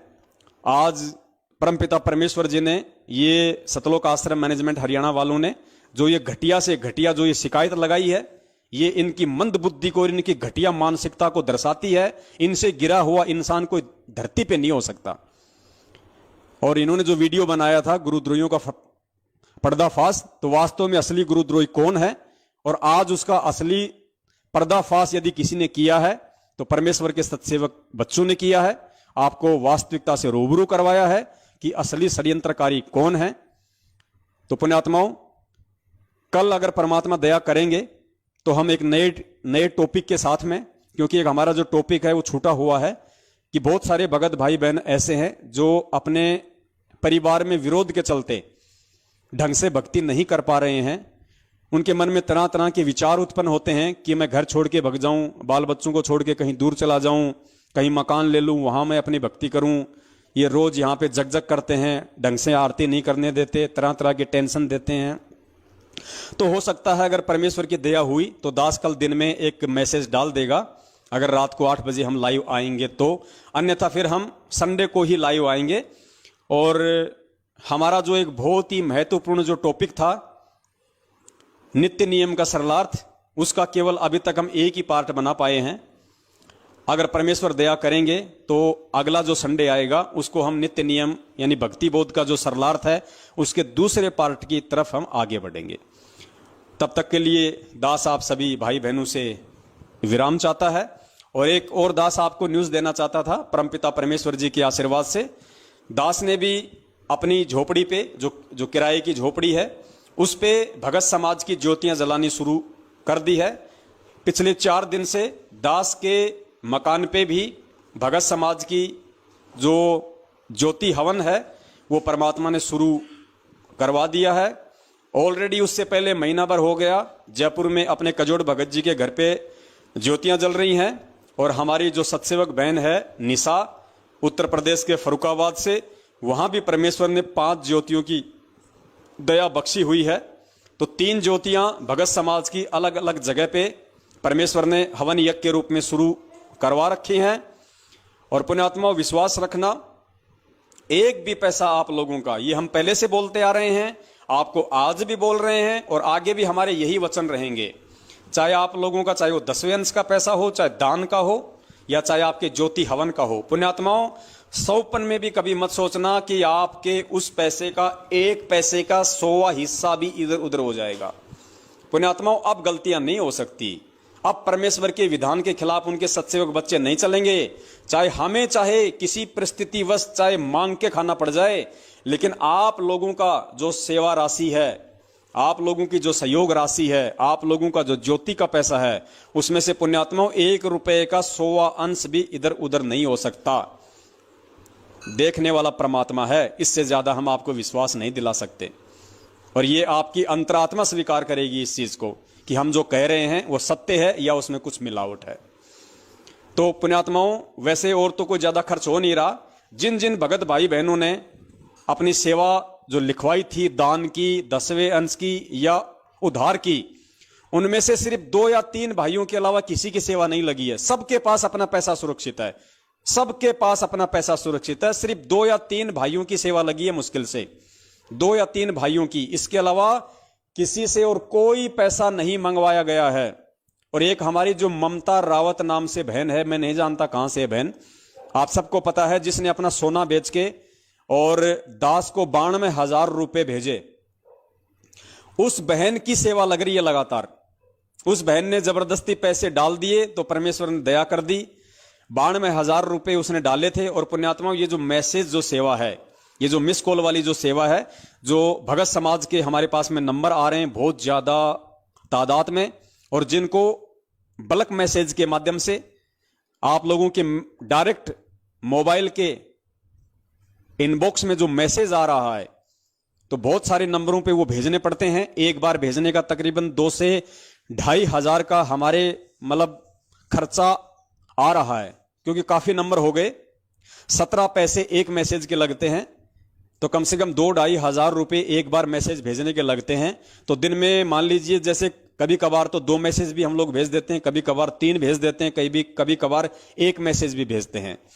तो मैसेज में उस बहन की सेवा लग रही है। तकरीबन उस बहन का 60 से 70 हजार रुपया मैसेज सेवा में परमात्मा ने लगवा दिया है। उसके अलावा एक हमारी दिल्ली की बहन है, रोहिणी की, दिल्ली की रोहिणी में एक बहन रहती है, अभी नई जुड़ी है, और उसने दास को महीने भर पहले, शायद 10 या 15 दिन पहले, उसने दास को 7,500 हजार रुपए उसने डाले थे। और अभी 5-7 दिन पहले उसने 2,500 रुपए डाले हैं 10वें अंश के। तो उस बहन की सेवा भी मैसेज सेवा में ही जा रही है। तो इन 2 बहनों की सेवा ही वो परमपिता परमेश्वर ले रहा है। और इसके अलावा जिन्होंने अपनी एंट्रियां सतसेवकों के पास में लिखवाई हैं, कई लाखों में, वो एंट्रियां सुरक्षित हैं। केवल 2 या 3 भक्तों की एंट्री गई है, शायद एक भगत की तो 7,000 की, एक की शायद 12,000 की, एक की शायद ऐसे कुछ 10-12 हजार रुपए की। उनके अलावा आपकी एंट्री आपके पास में है, आपके पैसे आपके पास में है। पुण्यात्माओं, आपको लगे वो पैसे यदि आप किसी और काम में लेना चाहें, आप जी शौक से लीजिए। आप ये ना सोचना कि हमने लिखवा दिए तो हम सतसेवकों को ही देंगे, नहीं। अगर आपके घर में भी अगर कोई जरूरत है तो पुण्यात्माओं आप एंट्री माइनस करवा देना, अपने घर में उन पैसों को काम लेना, फिर परमात्मा के लिए निकाल के रख लेना, फिर एंट्री करवा देना, कोई दिक्कत नहीं। आपको लगता है संगत में और कोई भगत भाई बहन है जिसको अर्जेंट है, जिसको आप जानते हो और वास्तव में उसको पैसे की जरूरत है उधार रूप में, आप अपनी एंट्री इधर से माइनस करवाओ, उस भाई बहन की मदद करो, कोई दिक्कत नहीं पुण्यात्माओं। हमें देखो, हम तो आपका पैसा वहीं लगाएंगे जहां पे वास्तव में जरूरत होगी। जबरदस्ती आप लोगों से ले लेके बांटने का काम नहीं है हमारा। तो फिलहाल जो सबसे बड़ी सेवा चल रही है वो केवल ये मैसेज सेवा है। तो मैसेज सेवा में ही हमें पैसों की जरूरत पड़ेगी। तो जब भी हमें जरूरत पड़ेगी तभी आपको मधु बहन या आपको कजोड़ भगत जी आपको फोन करेंगे। तो केवल मैसेज सेवा के लिए ही आपने अकाउंट में वो पैसे डालने हैं ताकि हम उसको भेजें। वो हमारे को मैसेज का बैलेंस डाले, क्योंकि 1 लाख मैसेज हमारे को 17,000 रुपए में मिलते हैं और 1 लाख मैसेज 5 से 7 दिन में हो जाते हैं पूरे। 5 से 7 दिन में मैक्सिमम वो मैसेज पूरे हो जाते हैं। तो अभी तक जो भी सेवा जाएगी परमेश्वर की दया से, क्योंकि देखो आप लोगों की बैठे बैठे सेवा बन रही है। भक्तों के नंबर भी आप भेज रहे हो, मैसेज भी आपके सहयोग से जा रहा है और उन मैसेजों को देख देख के, उन वीडियो को देख देख के पुण्यात्माएं जाग रही हैं, भ्रमित होने से बच रही हैं, अज्ञानता में जाने से बच रही हैं, काल एजेंटों के झांसे में फंसने से बच रही हैं, उधर से निकल के सत्सेवक बन रही हैं, ज्ञान को आधार बना के भक्ति कर रही हैं। तो पुण्यात्माओं, आप लोगों की उस सेवा से देखो कितनी बड़ी सेवा परमात्मा करवा रहे हैं। अपने भटके हुए बच्चों को वापस भक्ति मार्ग पे लेके आ रहे हैं। गुरु जी क्या कहते हैं, एक कसाई से 1 करोड़ गायों को छुटवाने का जितना पुण्य मिलता है उतना पुण्य एक आत्मा को परमात्मा की भक्ति पे लगाने का मिलता है। तो आपके इस 10वें अंश और दान के पैसे से जो ये मैसेज सेवा परमात्मा ने शुरू करवाई है, पुण्यात्माओं कितने हमारे हजारों सैकड़ों की संख्या में भगत भाई बहन रोजाना इन काल एजेंटों से छूट के, इन कसाईयों के बाड़े से छूट के परमेश्वर के भक्ति मार्ग पे वापस आ रहे हैं। तो ये सारा का सारा जो पुण्य है, जो क्रेडिट है, ये पुण्यात्माओं आपके सहयोग से हो रहा है। ये परमेश्वर आपके ही खाते में डालेगा। तो देखो परमेश्वर ने कैसे बैठे बैठे आप लोगों को सेवा दी हुई है। आपका पैसा कोई हरियाणा के जाट आरक्षण में नहीं जा रहा, आपका पैसा कोई नरेंद्र मोदी की चापलूसी में या उसके समर्थन में नहीं जा रहा, उसके लिए चुनावों के प्रचार प्रसार में नहीं जा रहा, ओम प्रकाश चौटाला या कांग्रेस के प्रचार प्रसार में नहीं जा रहा, आनंद पाल सिंह की सीबीआई जांच में आपका पैसा नहीं दिया जा रहा। ये घटिया कुकर्म करने के लिए तो ये मैनेजमेंट ही काफी है। हम तो परमेश्वर के विधान पे चलेंगे और आपकी सेवा का उसी जगह 100% सत्य प्रयोग होगा जहां से आपको परमेश्वर रिटर्न देगा। आपको परमेश्वर दिन दोगुनी रात चौगुनी वृद्धि देगा, क्योंकि आपका दान सुपात्रों के पास जा रहा है, आपका दान अधिकारियों के पास जा रहा है, आपका दान ठोर ठिकाने जा रहा है। आपके दान का कोई भी भगत अपने पर्सनल जीवन में 1 पैसा भी यूज नहीं ले रहा और ना ही लेगा। तो पुण्यात्माओं, हम परमेश्वर के सच्चे सेवक हैं, आप और हम सभी परमेश्वर की सच्ची सेवा में लगे हुए हैं। अब हम गफलतबाजियां नहीं कर सकते और जो गफलतबाजी हमसे पहले हुई हैं उनके लिए हम बार बार परमात्मा से क्षमा याचना करते हैं और आगे से परमेश्वर से प्रार्थना करते हैं कि परमेश्वर ऐसे ही अपने बच्चों को सद्बुद्धि दिए रखना, ताकि परमेश्वर हम सदा आपके कृपा पात्र बने रहें, आपकी दया आपकी दृष्टि सदा हम नीचों पे बनी रहे। इसी के साथ दास अपने शब्दों को विराम देता है। आप सभी भगत भाई बहनों का धन्यवाद करता है जो आप लाइव साध संगति में जुड़े रहे, अपना कीमती समय दिया। सत साहिब बंदी छोड़ सतगुरु रामपाल जी महाराज की जय हो। सत साहिब।